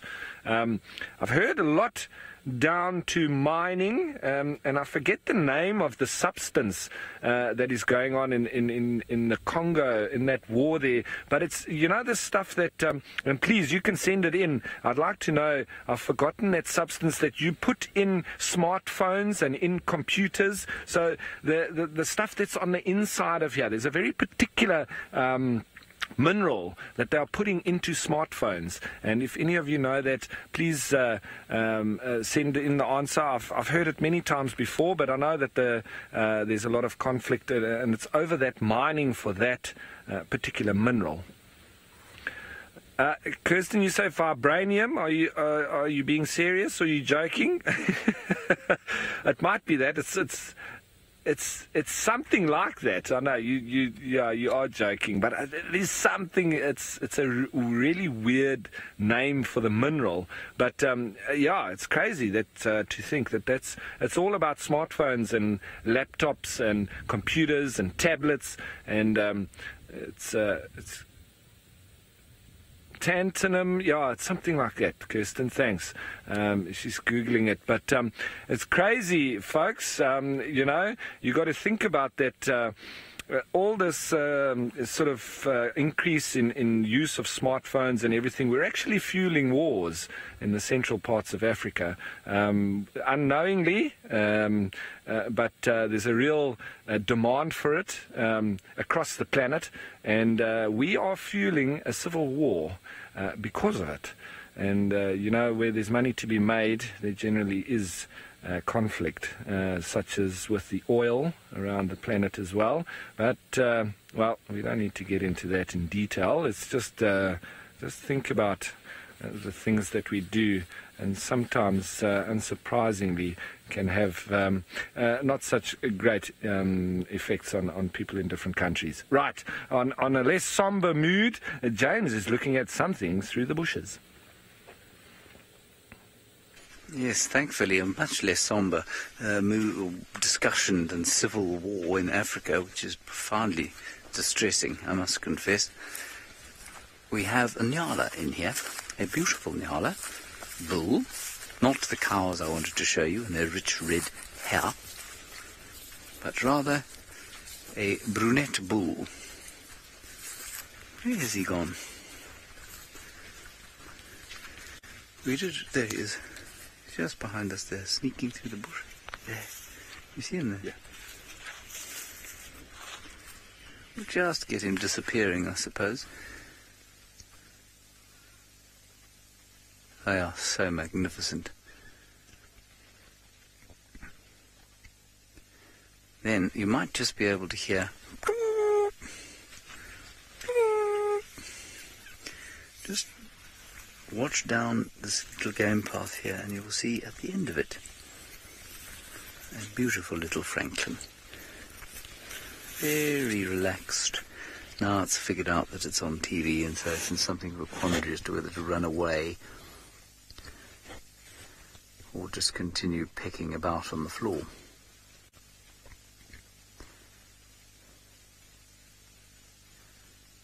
Eating all sorts of seeds. How a bird like this finds enough to eat, I just don't know. You know, they have a diet very similar to that of chickens, for example. Chickens, people tend to think, need to be fed corn.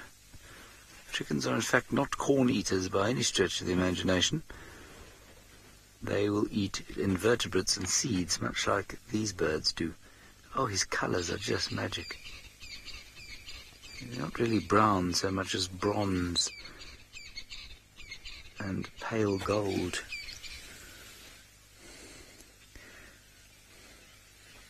Ah, you can hear the francolins in the background. They are the same species of francolin. So shall we try and just go around this bush here and see if we can get another look at this francolin? If you're wondering what's happened to Sydney, everybody, Rusty apparently has overheated on him.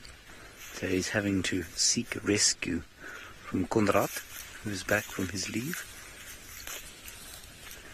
Konrad has just arrived on the job, I believe. There he is. Not Conrad. That's the francolin. Conrad is different looking from that. He wears short pants, not long ones. That's how you know the difference.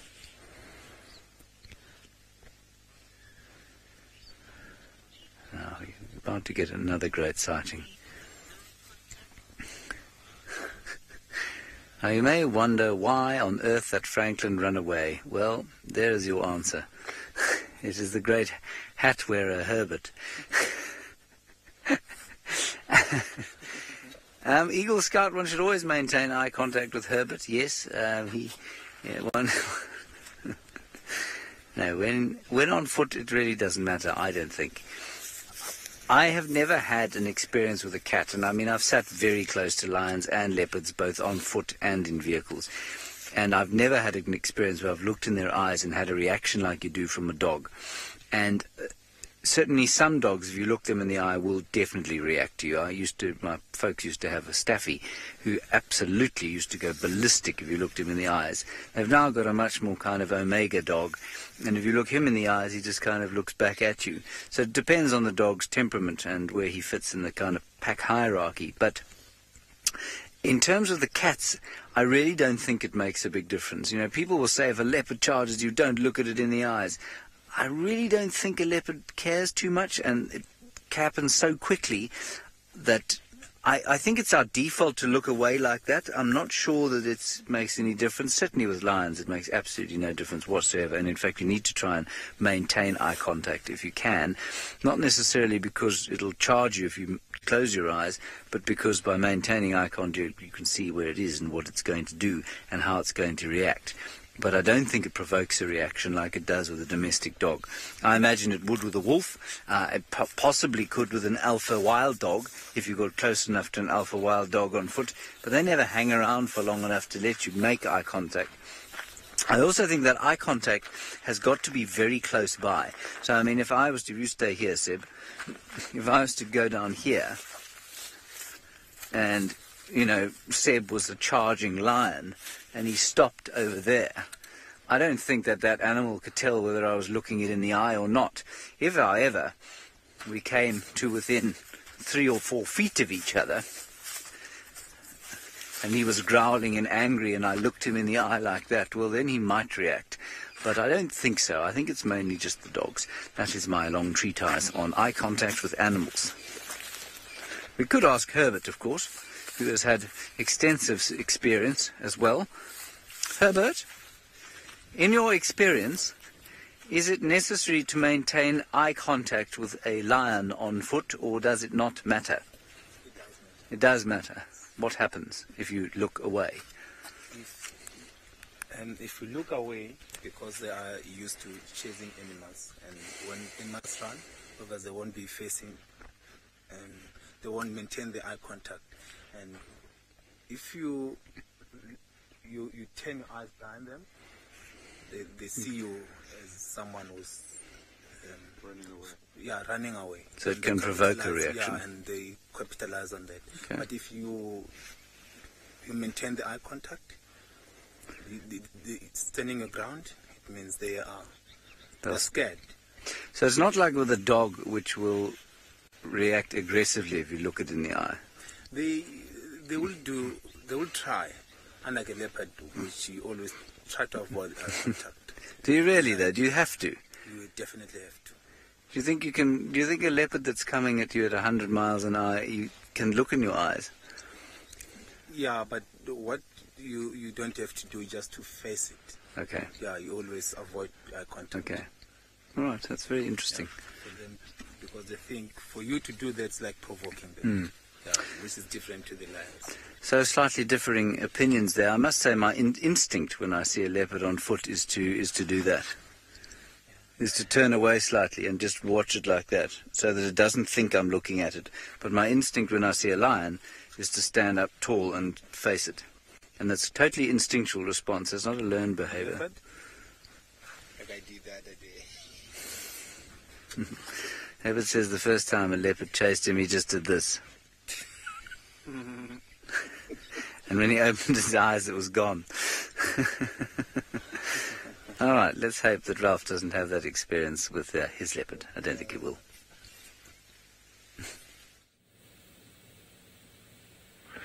Well, he's just opened his eyes a bit, and I think that we're getting closer to the time that he's going to wake up. Well, I'm going to keep believing that anyway. Did a little bit of more yawning now in between too.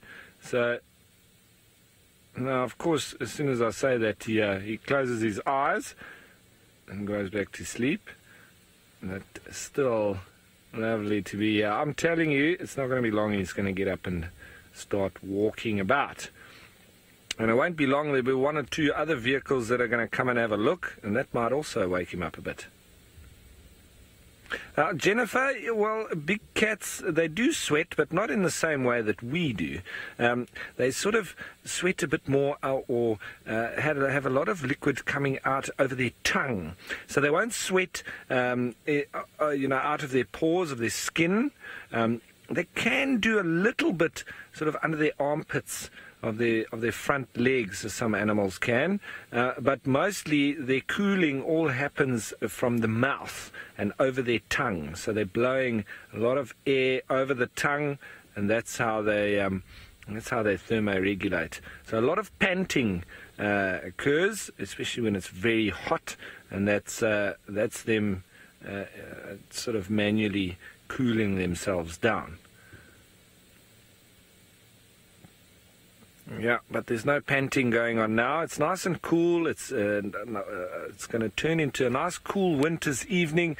I was just about to say there's not a cloud in the sky, but there are actually a few clouds around, just off to my west, as the sun starts setting down a little bit.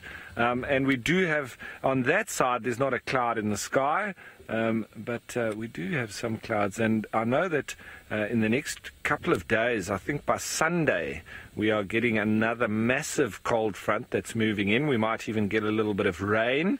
It's been raining in Cape Town. It's been moving up the east coast. And as these fronts do, on the lower lying areas down towards the coast, it does then bring with it a little bit of rain, uncharacteristic rain for us here in winter, but it looks like there might be a little bit more on its way.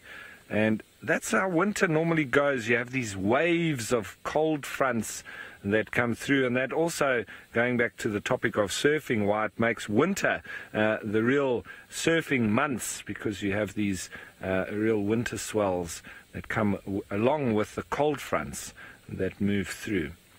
and then it does move up the coast. But generally, normally the climate would then be that we'd get very cold here, or colder than usual, relatively speaking, but it wouldn't normally rain in winter. However, in the last few years, it has brought with it rain and unseasonal. But while it's been so dry the last sort of 2-3 years, that it's great for us to get rain, whether it's in summer or winter, doesn't matter. And it's good news as well, because I hear that the dams and Kirsten telling me now that it's 23 degrees Celsius, 74 degrees Fahrenheit, and dropping almost by the minute as the sun starts heading towards the horizon. It's very drastic, the drop in temperature in winter. While that sun's up, it's very comfortable, and as soon as it dips towards the horizon, you feel that immediate chill coming through. So, as I was saying, though, the dam levels in Cape Town have increased to almost 50%. So, it was the first city on the planet that was going to run out of water. And they were calling it, the D-Day. The water D-Day was going to be happening. And they had the countdown to when the water was going to run out. Oh, look at that lovely yawn. And he's opening his eyes a little bit. So, and stretching the claws. Those claws just exposed slightly for a little while. Oh, there they are. And those very important tools of his. Built-in climbing tools, as well as gripping and grabbing the prey. And you just saw those killing tools that he's got in his mouth. They're opening his eyes a little bit. I think he's starting to wake up. There we go, buddy.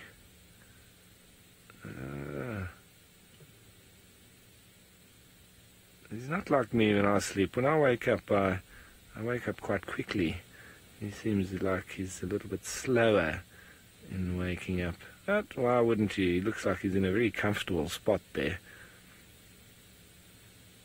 And a very, very good-looking coat, eh? What would you say? I think it's really looking in good condition.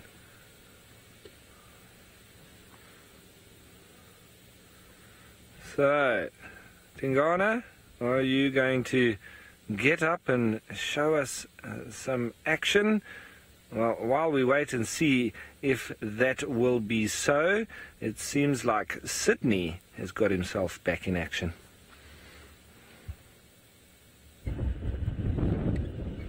Yeah, I am now back in action, and I am heading to Thandi. Thandi already got something. She's eating there, very stationary. So I can guarantee that we are going to see Thandi in the next few minutes. I am now heading towards the western side of the Djuma Game Reserve, where I left Thandi. It's just that earlier on, I couldn't manage to see what she was looking after. She was already having a kill there. She was just relaxed. You know, leopards, they don't walk in big groups, so chasing and killing an animal is so very tiring for just one animal. So because she did all that job alone, she had to rest a little bit before starting to eat. So we are going there now and see if there has been any other activities, maybe a hyena or something coming to try and challenge her. So let's go to the western side.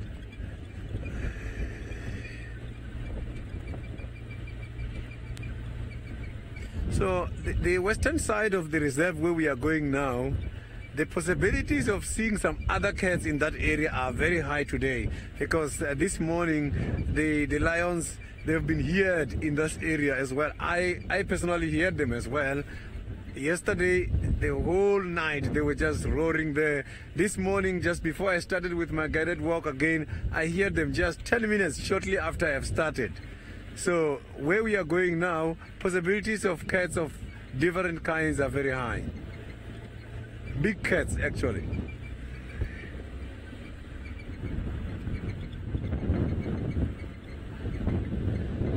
Paula, the a common predator here is the leopard. The one I am going to show you just now is the one that has been seen very often. So lions, yes, we see them, but the sightings are just coming and going, coming and going. The leopard sighting are dominating all other cat sighting.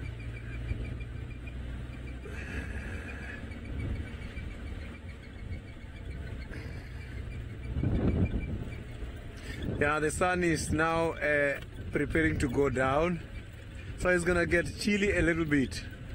So when it's getting chilly is when cats are getting excited, and that is what I like about the temperature.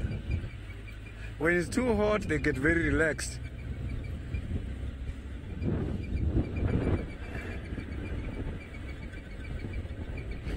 So now let's go to James, and I will be with you afterwards. Yes, hopefully also with the leopard again. So back on his feet. What we have here, I feel like I say that a lot, what we have here is a downy feather that has come off a bird. Now I suppose most of you will know this, of course, but the down feather of a bird is probably a breast feather, and it's this feather that is responsible for keeping the bird warm. And indeed, if you have an expensive puffer jacket, that's what's in it. Mine's got nylon, of course, or a nice pillow. You might have down in it as well. Now, it is, of course, the same as a flight feather, but for the fact that it does not have barbicels on the barbs. So it's got barbs, which are these, well, I suppose strands, you would say, fibres, perhaps, coming out of the main, what is it called? It's not called a stem. Anyway, the main shaft, feather shaft, but they have no barbicels on them, so they don't stick together like Velcro. And that's the only difference between this and a sort of flight feather, which obviously has to maintain structural integrity. I suspect that came off the breast of a derv that would have been sitting on this bush somewhere, or not on this bush, on this stick, warming itself in the sun this morning. So that is what I think that was over there. Good. Let's just go around here, see what we can find.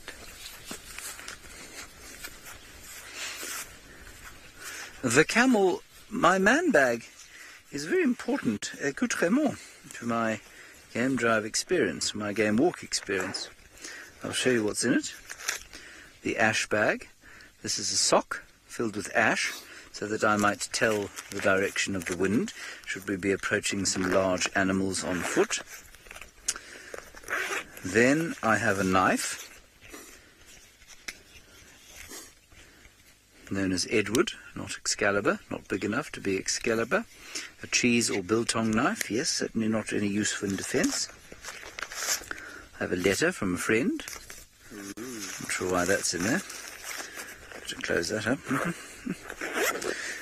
And then I have got, most importantly, my camera, just in case I see something worth taking a photograph of. The last time I took a photograph on bushwalk was in the year 1984.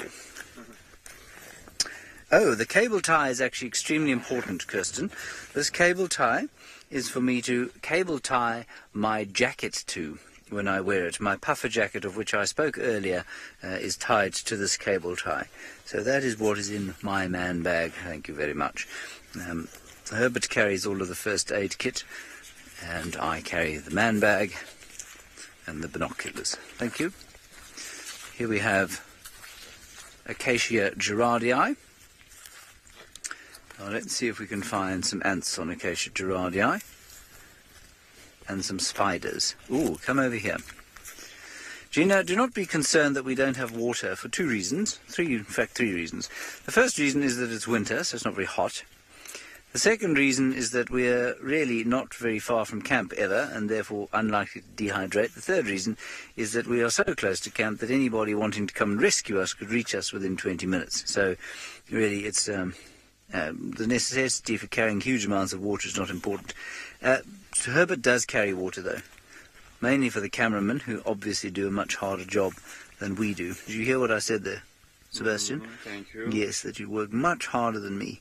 Now, there is a little spider in here, and I suspect it is a little ant-eating spider. Can you see it there? Yeah. It's just moving around there. That looks like a little... It's a tent-web spider of some kind. It's not. I don't think it's a tropical tent-web spider. It's not a tent-web spider because we only get one species of tent-web spider, but it builds a similar sort of a web. And it's got a very delicate, tiny little web here in amongst the thorns. And then there are ants running up and down the twigs. Can you see them, Seb? I don't know if you can see them. There are a few. I haven't seen yet. Yeah. There are one or two. I always like these acacia trees because if you study the branches for long enough, you'll find an entire ecosystem. Often spiders and ants and aphids and bits and pieces living in the thorns, especially in the summertime. But even in winter, there's a huge amount of activity. And I don't know why that should be... Sorry, I keep getting my head stuck in this tree. I don't know why that should be necessarily on these acacia trees more than any others, but perhaps it's got something to do with the richness of the gum inside, or the sap that various creatures eat and then other creatures feed off them. So that is Acacia gerardii, the red thorn. The red thorn, of course, because you can see it has the same colour bark as a nyala. Very nice. Okay, Sydney is trying to get into Tundi sighting Ralph as, well, he's behaved like a corpse this afternoon. He hasn't moved at all.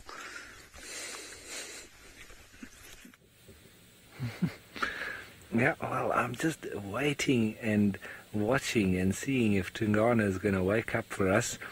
And look at that. Yeah, he's just showing us a little sneaky eyeball there.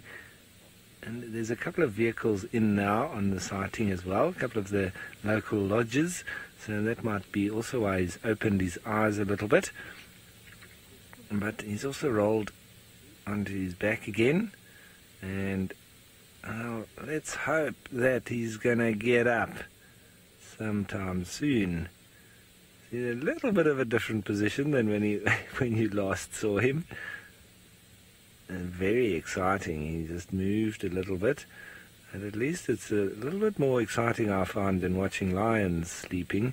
And they really just flick the odd tail and the odd ear flick. Well, I suppose he hasn't done much more than that. But I really think now with the sun having set, he's going to get up. Jill, well, leopards, I would say, don't sleep quite as much as lions. I think they definitely sleep. They are the best sleepers of all the cats, are the lions, sleeping up to 20 hours a day. And, you know, as a rule, you could say that lions don't really walk around during the day, whereas leopards will. They will walk around during the day, not as much as they will at night, but they'll definitely walk around, and they sort of have more breaks between their sleeps, I would say. And do the leopards. So they sort of, you know, take it more in they walk around, have a little bit of a snooze, and walk around again, have a snooze. Whereas the lions, they sort of really lie up and spend 18 to 20 hours in the same spot daily. Whereas leopards sort of break it up a bit more. And look at that. It's like looking into your soul. There we are. At least his eyes are open now. And looking at us, straight at us now. There we go. Looking at the other vehicle. Obviously just working out who's all around him now. It'd be quite strange waking up from a deep sleep and all of a sudden you've got 3 vehicles next to you. And I'm sure he's quite used to it. He does have it almost on a daily basis. And if he wants to get away from people, he knows how to. He just disappears off into the very deep thickets where we can't follow him. He's quite a pro at throwing the vehicles off. Now, I think we should have a quick look at the thermal view because it's really painting an awesome picture. Look at that. Look how red it is. It is around his eyes. Obviously, the most amount of heat there. And what's interesting, look on his legs there. I wonder if that's where there's a wound. You see that? We can see very clear heat marks on his leg. On that, what is it, front left. That looks like wounds to me. I wonder. I can't confirm it. It might be just where he's got some saliva or so on, but I would say that that's hot spots because of wounds. And I think he's limping on that side, so that seems to be where he's got the injury. That's incredible, and we wouldn't be able to see that without this thermal camera. That is amazing. I'll have to show Tristan that if he's not watching. We'll be able to see if it is a wound. All right, that was very interesting, hey? As you know, and look at that, you can't see it on the normal camera, but on that thermal camera, really there on the bottom, you can see this little bit of saliva there. I think it is wounds. I think that's where he's got those flesh wounds there, and that's why it's hot. It's probably all the blood come to the surface and trying to heal. That's very, very interesting. Very, very interesting indeed. And well, as I said, he's now starting, these eyes are staying open a lot more. It's very, very cool. And you guys are saying that he's very beautiful. I have to agree with you 100%. He is true royalty. Yeah? Beautiful coat. And even with wounds and injuries, he still manages to pull it off and look good. It's fabulous. As he starts to drift back off to sleep.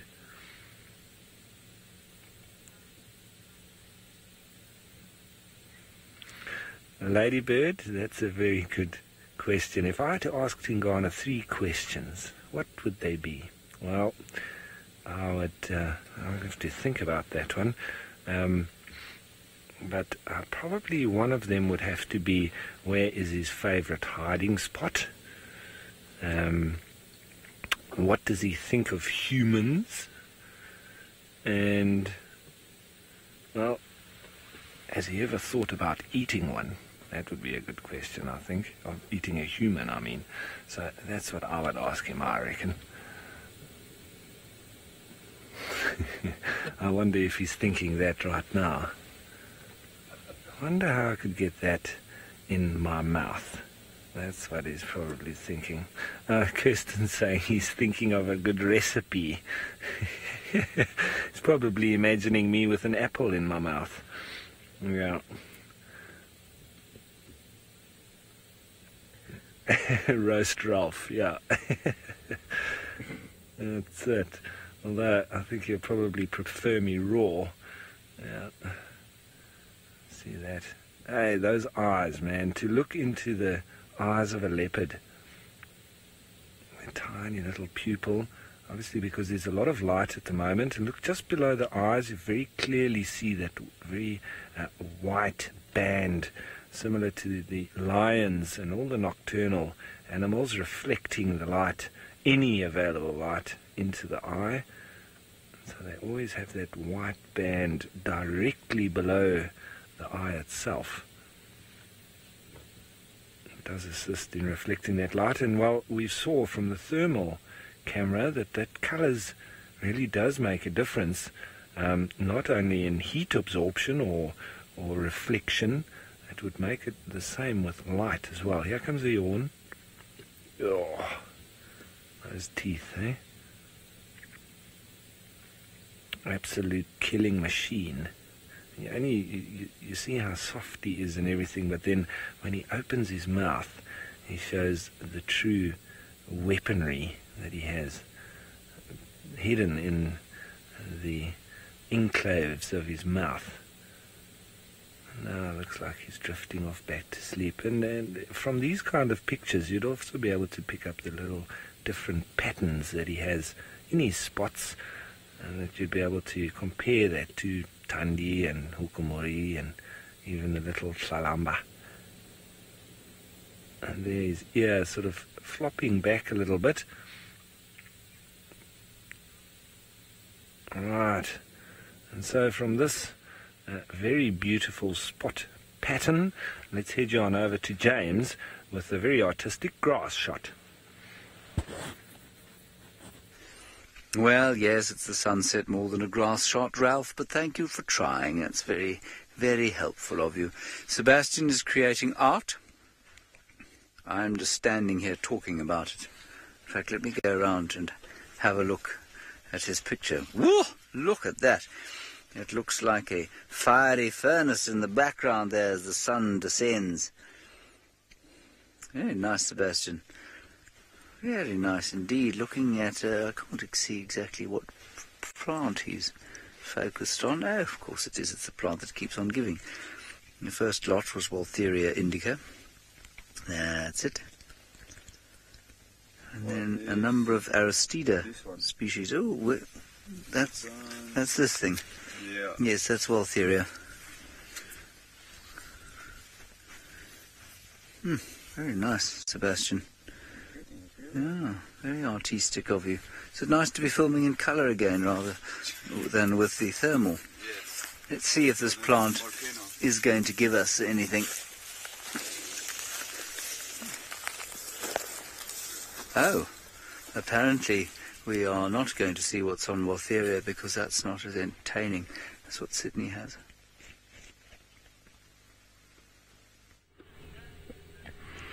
Look at Tandi, eh? Tandi is having her meal after some couple of days. As I told you earlier, that since I've arrived here in Juma, I've never seen Tandi having a meal. Here she is. No competition, nothing. She's just by herself, eh? So it means earlier on when she was on the ground, because this is exactly the same spot where we left her. She was just on the ground resting a little bit. So, but now because the temperature cooled down, she's nice, active, and she's busy trying to have her meal. Beautiful, eh? So she just caught a small impala. So you can see there that the color of the prey, that one is the impala. You can see that kind of a brown color, as well as this metatarsal gland there, those black spots on the legs of the prey. So those are probably the hind legs of these impalas. So she's having a nice dinner today, eh?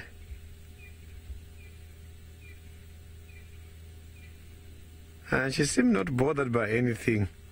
Her whole concentration is on food, is on meat, eh?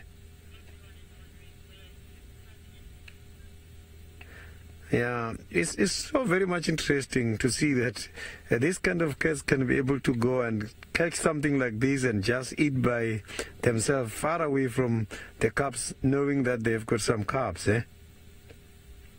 So not too sure where the cub is. I haven't seen the cub for a while now. But I have seen Tandi on several occasions already on the past 3-4 days.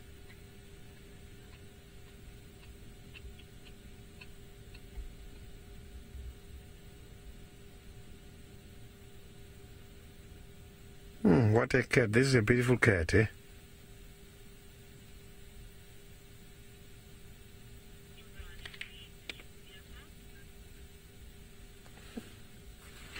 My favorite animal.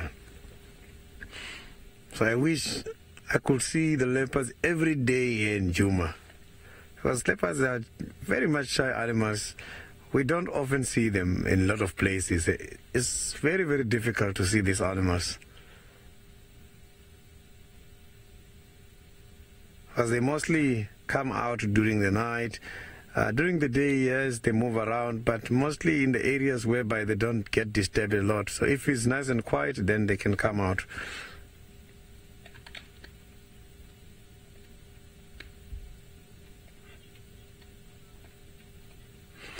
Yeah, we can now go to Ralph. Ralph has got Tingana.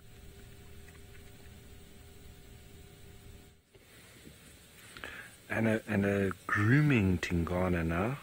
He's woken up quite nicely, doing a bit of grooming there. I was just waiting to see whether he was going to lick in that area that I thought he might have those injuries. And he's just doing the paws now. I think if he moves up a little bit, then we might see that. Kirsten says she saw the injury there. I didn't see. Oh, there, yeah, there, just below his tongue now. That's it. That's it. I'm convinced that what we were seeing was on the thermal camera was those wounds. Absolutely. So if he lifts his head now, you'll see the wound there, just below his chin, but it's further up on his arm. There it is. You can just see it there on the inside of his arm.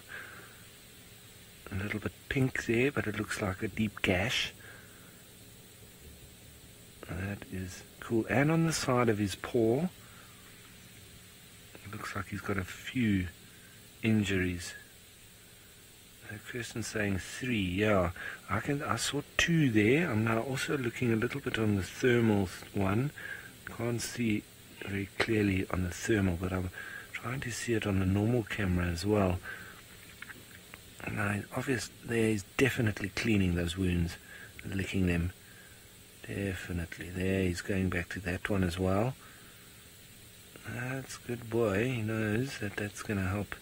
There, you can see that one now where there's a little patch of no hair. It's a little bit pink there. I wonder what he got nailed by. Whether it was a hyena that bit him.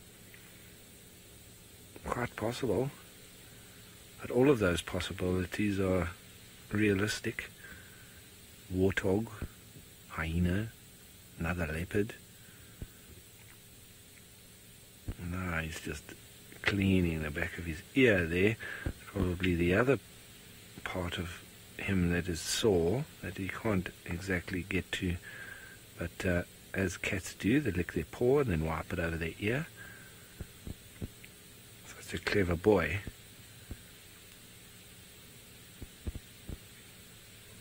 Well, it's got him this far.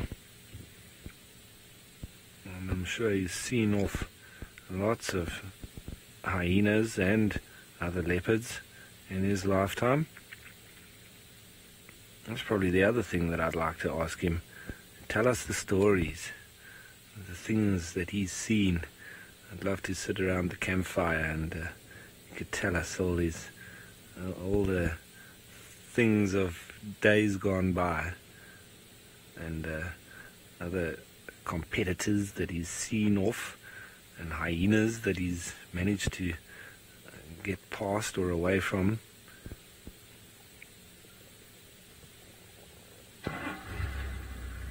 One of the vehicles just starting up here next to us. Guys have had a nice little view. I'm sure they go on. Right. So, speaking of campfire stories, seems James has found his way onto quarantine and the fireside chat area. Yes, the fireside chat, next to which we don't chat anymore. I'm not sure if I'm nostalgic for the fireside chat or not. I know that a number of you would be quite nostalgic for the fireside chat, which we used to have on Sunday evenings for the last hour, and then it was half an hour of the show. And we'd talk about various highlights from the week. And it was quite fun, actually. I'm wondering if it won't one day come back. Probably not while we have Safari Lives and TV and cat reports and various other things. Anyway, what I wanted to show you was not the fireside chat, because that's fairly pointless from a biological point of view. But this is where we used to sit. And this is the log that is, well, it hasn't quite been eaten away, but you can see it's almost been eaten away by termites. Look at this. Isn't that unbelievable? See how the termites have absolutely taken it to pieces inside.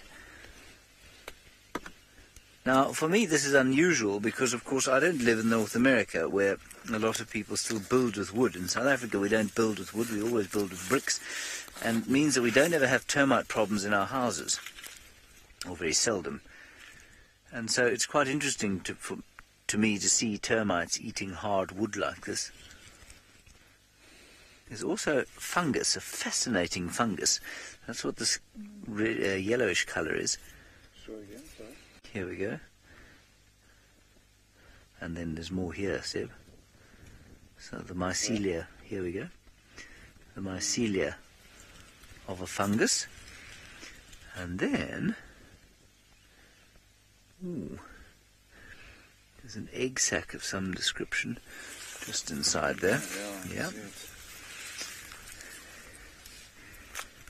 But the termites, because of the temperature, I suspect, have absconded.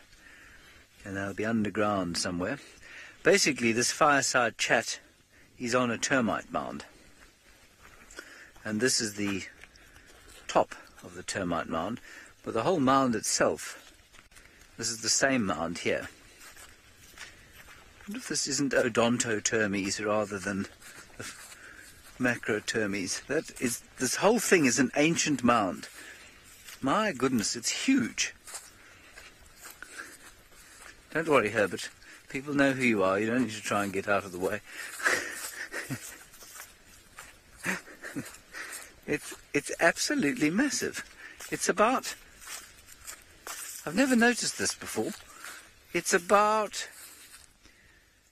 Oh, well, let me measure it. 1, 2, 3, 4, 5, 6, 7, 8, 9, 10, 11, 12, 13, 14, 15, 16, 17, 18, 19, 20, 1, 2, 3, 4, 5. 25 meters, which is...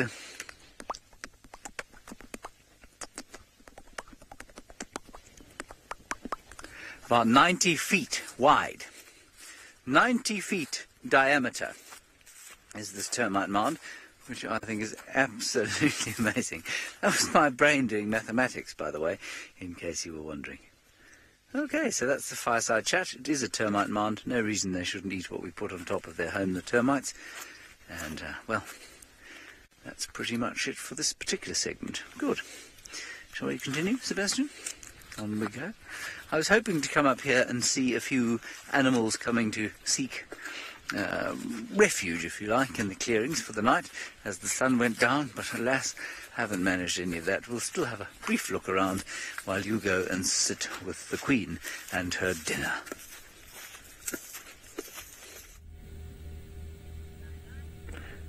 Look at Tandy, still busy trying to have dinner, eh? Oh, she's listening to me, you can see. It's a sign that the cats can be very much protective when having a kill, eh? Every time she's hearing something, she's raising the ears and try to investigate. So these cats, they are very, very skilled hunters. They are well gifted. You will see sometimes they ambush their prey. If not that, they stalk their prey. And how they stalk is interesting. But sometimes they can stalk their prey just for fun and use their tails in order to distract the prey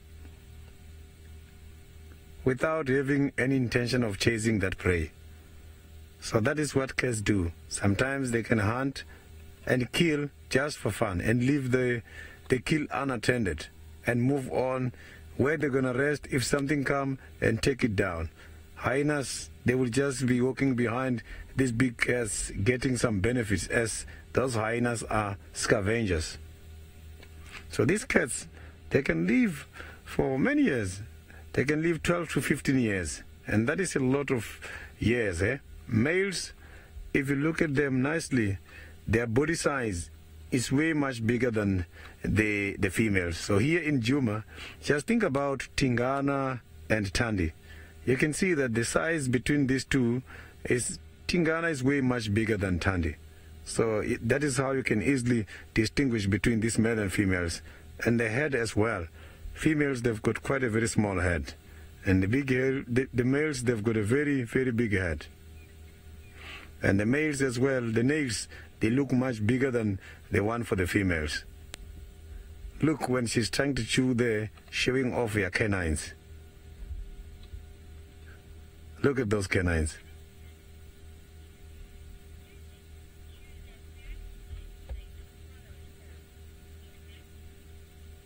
Yeah, there is a question from Nina Moore.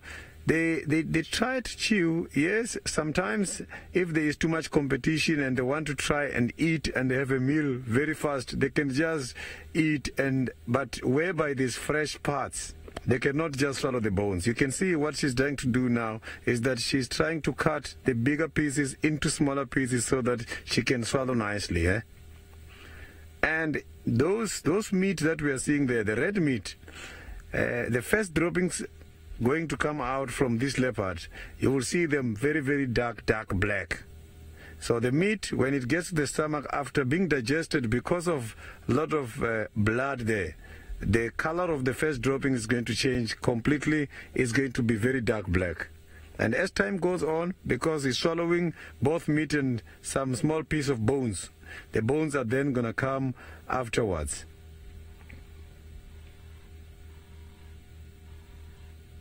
You can see that this leopard ate something, and that is a Cape turtle dove. It's one of the interesting birds in the area.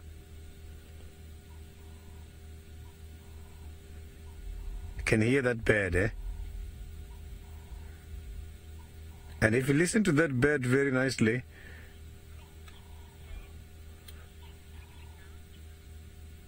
we can go to James now. He's got something to show us on the ground. Winter spider, do you want to come out and see us? Winter spider,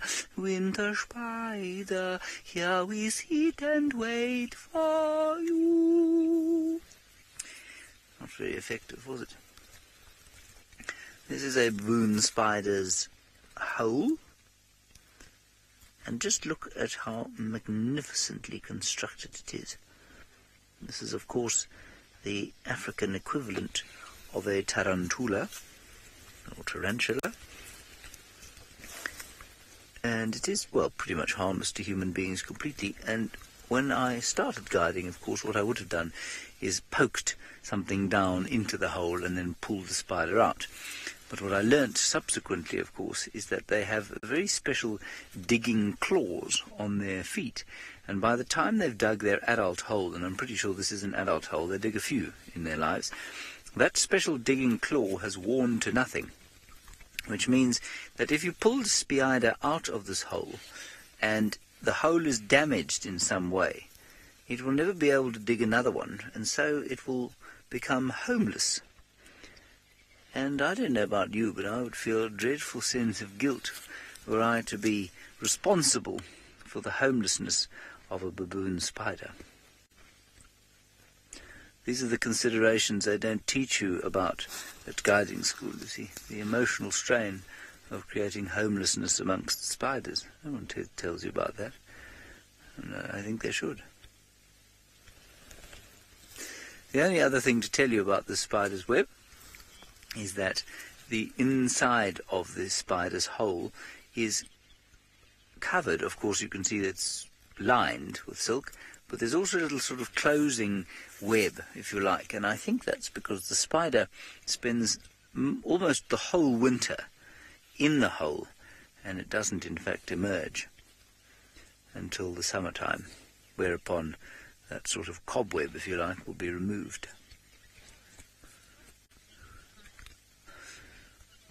Gamora, the biggest spider in South Africa, is found in the Karoo. It's known as the Goliath antelope-eating spider. It's about the same size as I am, and they catch springbok, which are the national animal. They've got enormously thick webs, and they in fact dig holes into which these sort of antelope fall, and then they jump on them. That's not true at all.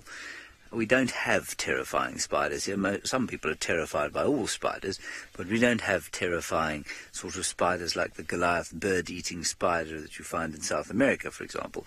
The biggest spider is the rain spider, and it's probably about the size of my hand.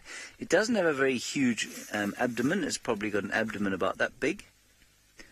And then it's got these extremely long legs, and it's the kind of spider that would give an arachnophobe the heebie-jeebies, because it's got very long legs and it scuttles about on the roof.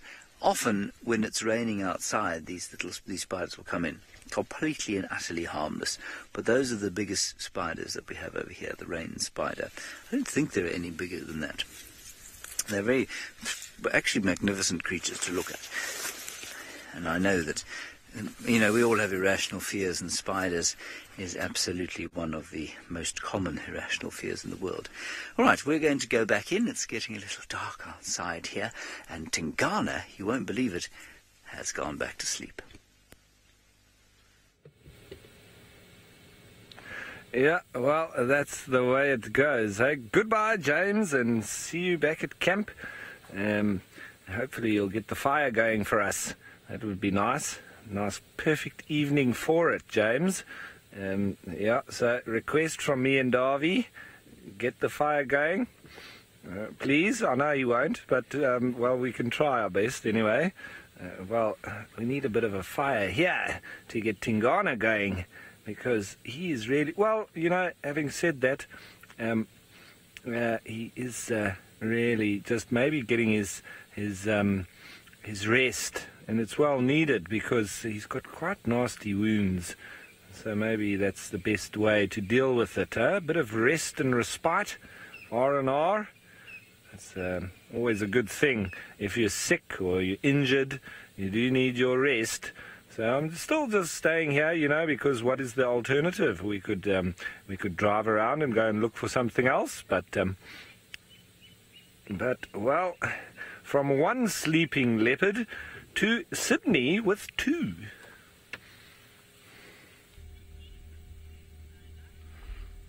The question I've been asking myself has been answered now.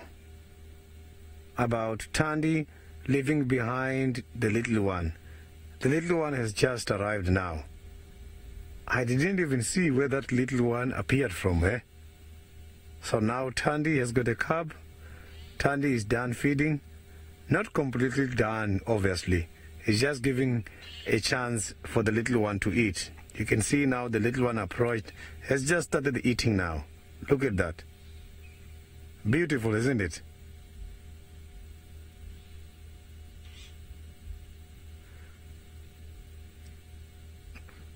Yeah, this is quite an amazing sighting. Look, the little one doesn't know where to start, eh?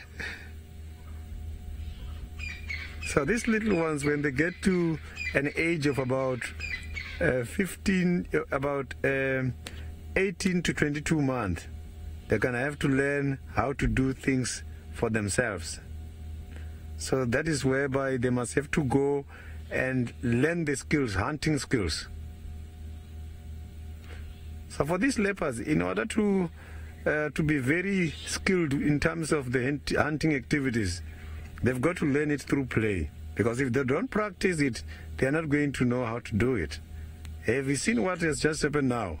That little one nearly lost that whole body of the impala, but the little one managed to grab it back. So you can see that these animals are very much powerful, and they can easily grab something way much bigger than their body size. So look, the little one doesn't even know where to start. This is interesting, eh? So the little one is trying to kill the impala, which is dead already, eh?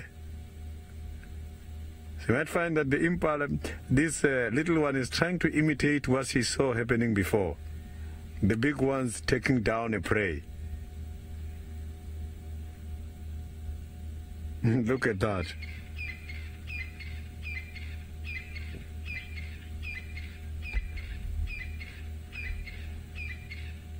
I'm very happy to see that everyone is enjoying the sighting.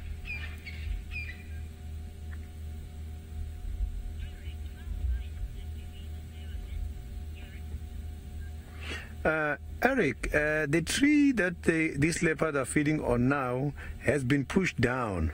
Obviously, that tree has been pushed down by strong wind, and if not strong wind, it's the largest land mammal. It's not that very high at the moment.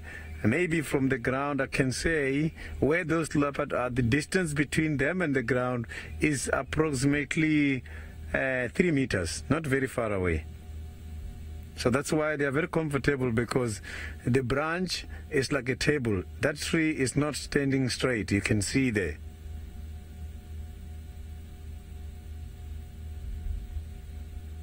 But the leopards can grab nicely, make use of their nails. Let's see how the little one is going to cut off the piece of meat there, because it seems to be struggling, not used to yet.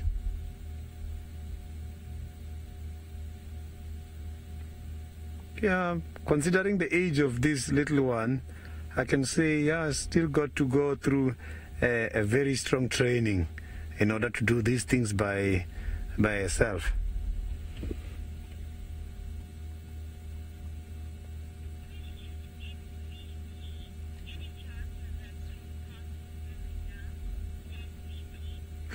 MVP, the question about the possibilities of this little one losing the carcass, falling down, are very high, because when I'm looking at how the little one is trying to feed, I can see that this little one doesn't really know how to feed nicely from the tree or from the branches. Maybe this little one is used to feed from the ground.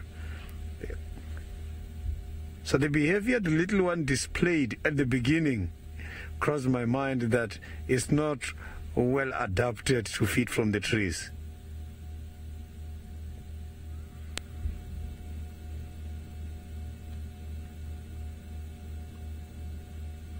And also, the mother, while the mother was feeding, she was not just feeding, not concentrating to someone else.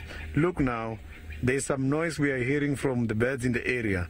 The time the mother was feeding, she was very much inquisitive. She was feeding while listening to what is happening in the surrounding. But the little one, her whole concentration is on meat. You can see all she's doing is just eating. She's not worried about what is going to come and what's happening in the area. So you can see that there's a big difference between the little one and the mother. It's only now that the little one stopped, but concentration, you can see that it's not on anything else. Her concentration is all on that impala.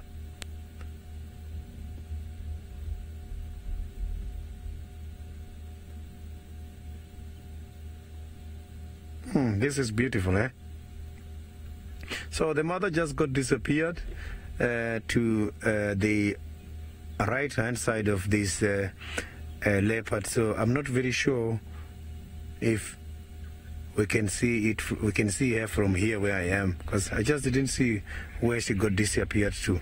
But I'm not surprised, because even the little one, how she came up, I didn't even see where she came from. I just saw her climbing the branch. So it means the time we came earlier, while we were still looking, the little one was hiding somewhere.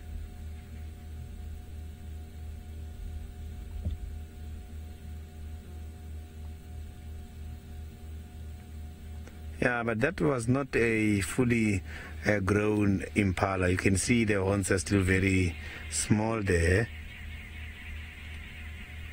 So these kind of horns for the impalas, we use them in Africa in order to create some of the musical instrument. So if we cut the horn there and go to the tip of the horn and just open a little hole, this can easily be very musical instrument.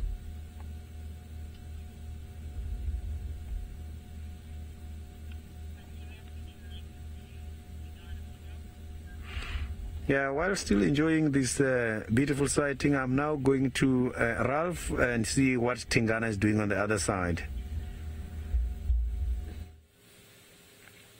Not doing much, but what we have done is switched over into infrared, or the night vision, and that's got a different light that gets thrown onto Tingana or the subject that you're looking at, but with the naked eye you can't see it, so we don't need to use the spotlight. And so for any new viewers that aren't familiar with the black and white type of visual that we're getting now, that's as a result of us using this very special camera and enabling us not to use a traditional spotlight and disturbing the animals. You know, it doesn't always disturb them in a big way when you're using those spotlights, but it does definitely have an effect, especially on diurnal animals or daytime active animals that you literally stun them with a spotlight. We can now watch from elephants to kudu, impala, lion, leopard and everything in the dark without projecting a spotlight.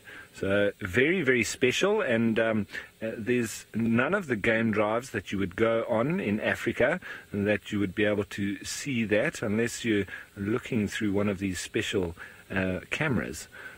So very special for our viewers, and as well as the thermal camera that we do have, that let's show you exactly what I'm talking about. And there you can see very much the heat that is being portrayed from Tingana's head, and you can still also see a little bit in terms of the spots where they have garnered a lot of the heat. And then going down into his chest area, there is a lot of the heat, and then you can see where his foot is touching the log at the base. It's also now getting very warm there, or you can see the log as well. It was very red when the sun was shining on it, but it's still retaining some heat. And then there at the base of the tree, the live tree as well, that one is also then projecting a little bit of heat there in the base. There you can see there. So it's fascinating, I find, to look at that. And that also led me to identify where his wounds were. Right.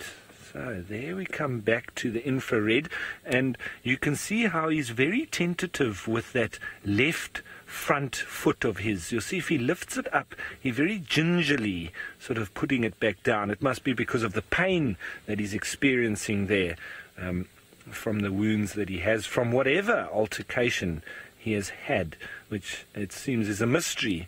Nobody knows what actually happened to him, and I hope that whoever it was that did that to him came off second best, you know, and then we could coin the phrase, you should see what the other bloke looks like. Well, I hope that he showed him off. But it could have been going for food, it could have been over territory, it could have been all sorts. So, yeah, once again, Tingana is in La La Land, he's in Dream World, but the other two females are definitely not.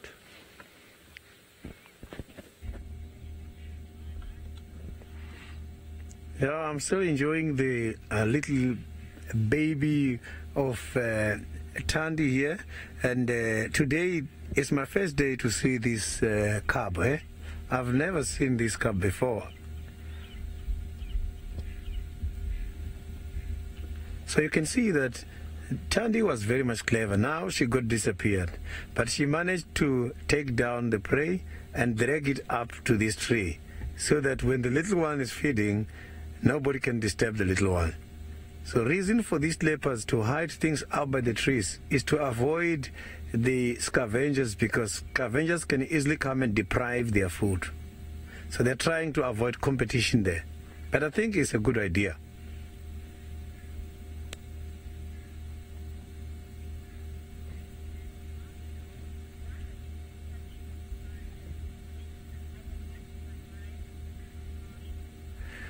Yeah, Marshall, the question about why leopards are good climbers compared to the other cats is that if you can look at the leopard now, let's just think about the lion, a male lion or a lioness. Look at that body. Lions are not flexible. If you look at the leopards are very much thin and they are very flexible. The body weight of the leopard is not that big. males can weigh up to 90 kilograms, and the lions can weigh much bigger than that. So that is why animals such as the lions, they are not that very flexible in order to go very fast. Leopards can go up to a tree very quickly. They can do that very fast at high speed. So the body design for the leopards allows them to climb trees. And the body design for the lions, it doesn't allow them to climb trees. Yes, you can see the lions climbing trees. A tree like that, the one that we are seeing this kill from, it's not a difficult tree to climb. Getting a lot of audio breakup.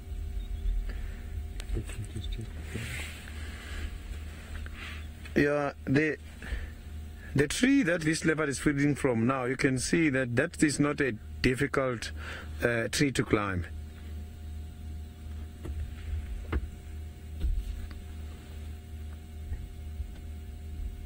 Look at that.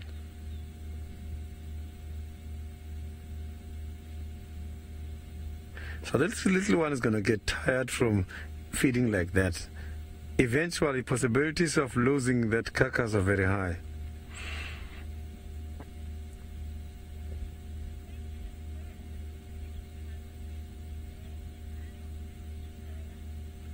Yeah, there's a question from a Paula. If the cubs got to eat a lot more than the adults. The thing is, the adults, they have got to chase an animal. And as I said earlier, it's quite a very big job, and they lose quite a lot of energy when chasing this prey. So the little ones obviously cannot eat way much. They cannot eat way much compared to what the adults are eating. Adults will eat because they want to first regain the energy they have lost during their hunting activities until they're full, and then the little ones will then come and eat. But they cannot eat a lot, not as much as the adults.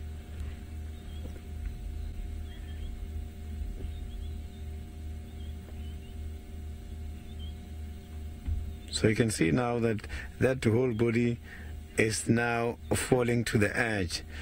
So we can now go and see what Tingana is trying to do on the other side.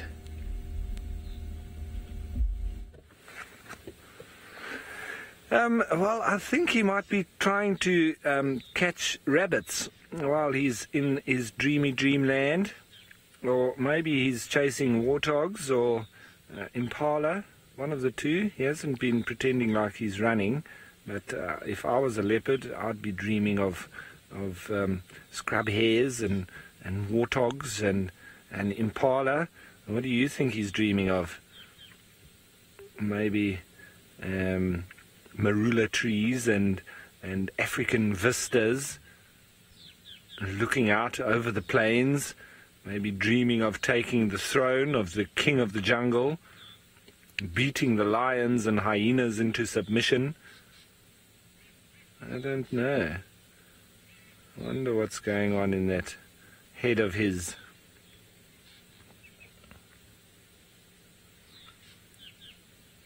Ladybird, if I could be Tingana for a day, I wonder what I would get up to. I think I would go and give lots of people frights, because I'd be able to sneak up on all of them, and I know the human habits, and when people should not be walking around at night without a torch, I think I would definitely go and scare the living daylights out of them and have a soft chuckle to myself.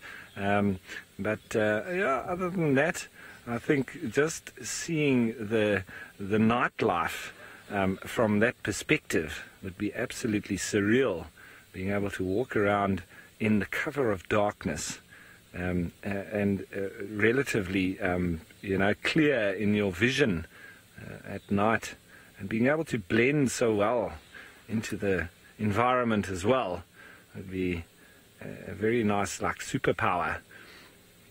And that's what we were talking about at one stage as well. If you had a superpower, what would it be? Out here in the bush, I think for me, it would be to be able to fly like a drone. And as soon as we lose one of these cats, just be able to go up into the sky and be able to see exactly where they've gone. So, yeah. James saying it wouldn't help. Thanks, James. Yeah, well, not much is going to help you when we're out in the surf, buddy. And don't come with your bodyboard because, then you know what we call bodyboarders, hey? They are egg beaters or shark biscuits. So careful, James. I might make one out of you. But there, at least he's woken up a little bit. Let's see, he seems to maybe like what I'm saying. Yeah, Mr. Tingana? Yeah, we also like to see James as a shark biscuit. But even there, his eyes are piercing, hey? You can see how his pupils have also enlarged now with the sun setting. So he's obviously making those eyes be able to take a lot more light into his eyes. So, well, we're hoping that he might get up and give us a last-minute kill. And speaking of kills, well, we'll have to send you on over to Thandi.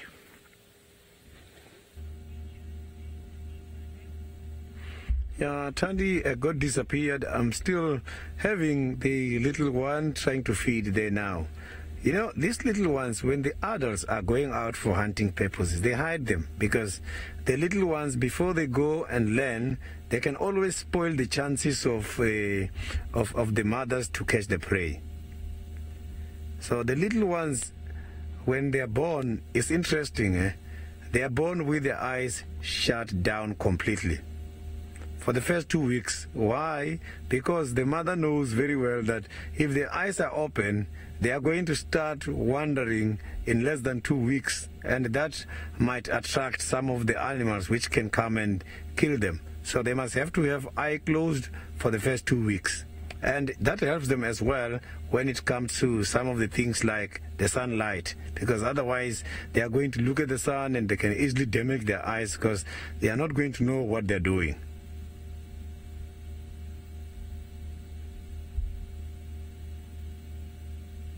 Now, I saw that the little one noticed something. I'm not sure if Thandi is coming back.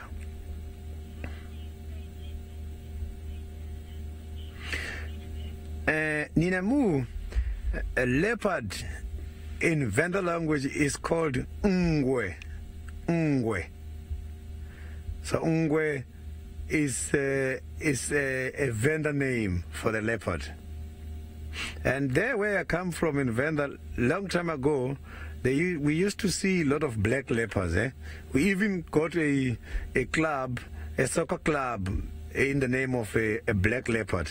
So that name black leopard derived from the black leopards that we used to see up there in Venda by the mountains during the olden days.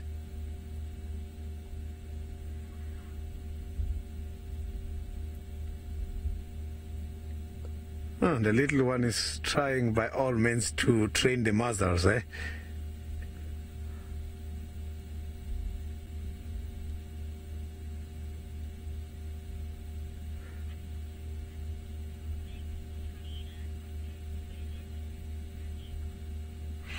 Yeah, hyenas compared to the leopards, Heidi, the hyenas are way much bigger than the leopard. If you look at the spotted hyena, when the spotted hyena is standing, even the brown hyenas, especially the females, you will see the upright stand.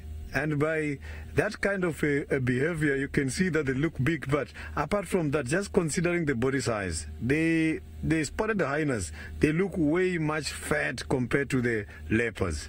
The leopards are very much light.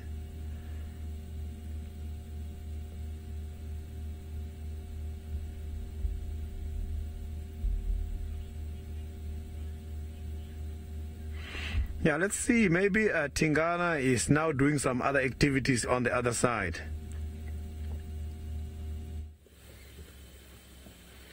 Well, he's picked his head up and he's watching one of the other game drive vehicles coming in with their guests. And I'm just going to, in a moment, just put my spot near to him just so that they can see.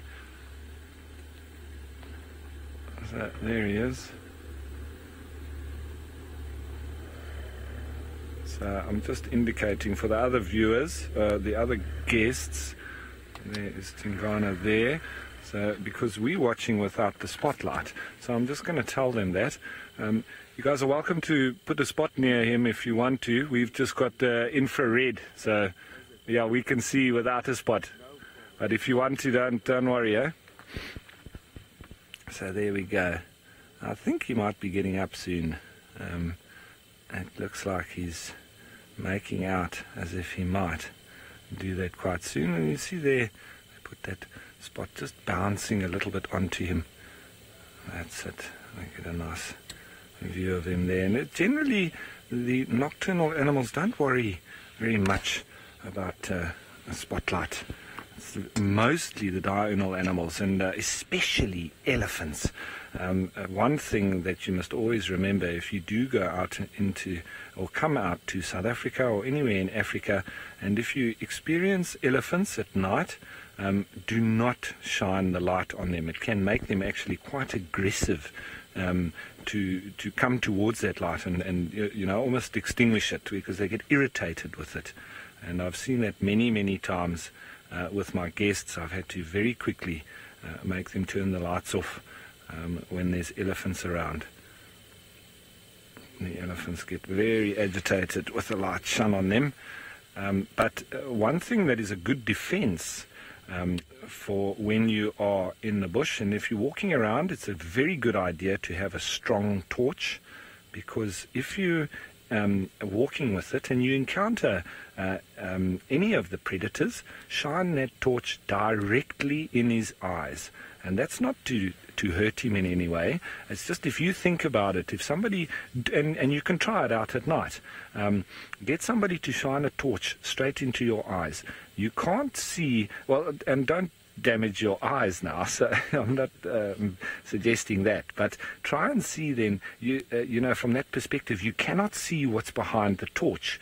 And so it's exactly the same with the predators. They get quite nervous and they're not going to come forward. So, and I've done it many times. I've had lions and hyenas and leopard as well, and I've walked almost straight past them with the light shone directly in their eyes, and they do not take another forward step because they can't work out what is actually shining this light at them. So they get quite nervous, and I've found it an excellent defense mechanism at night, walking around.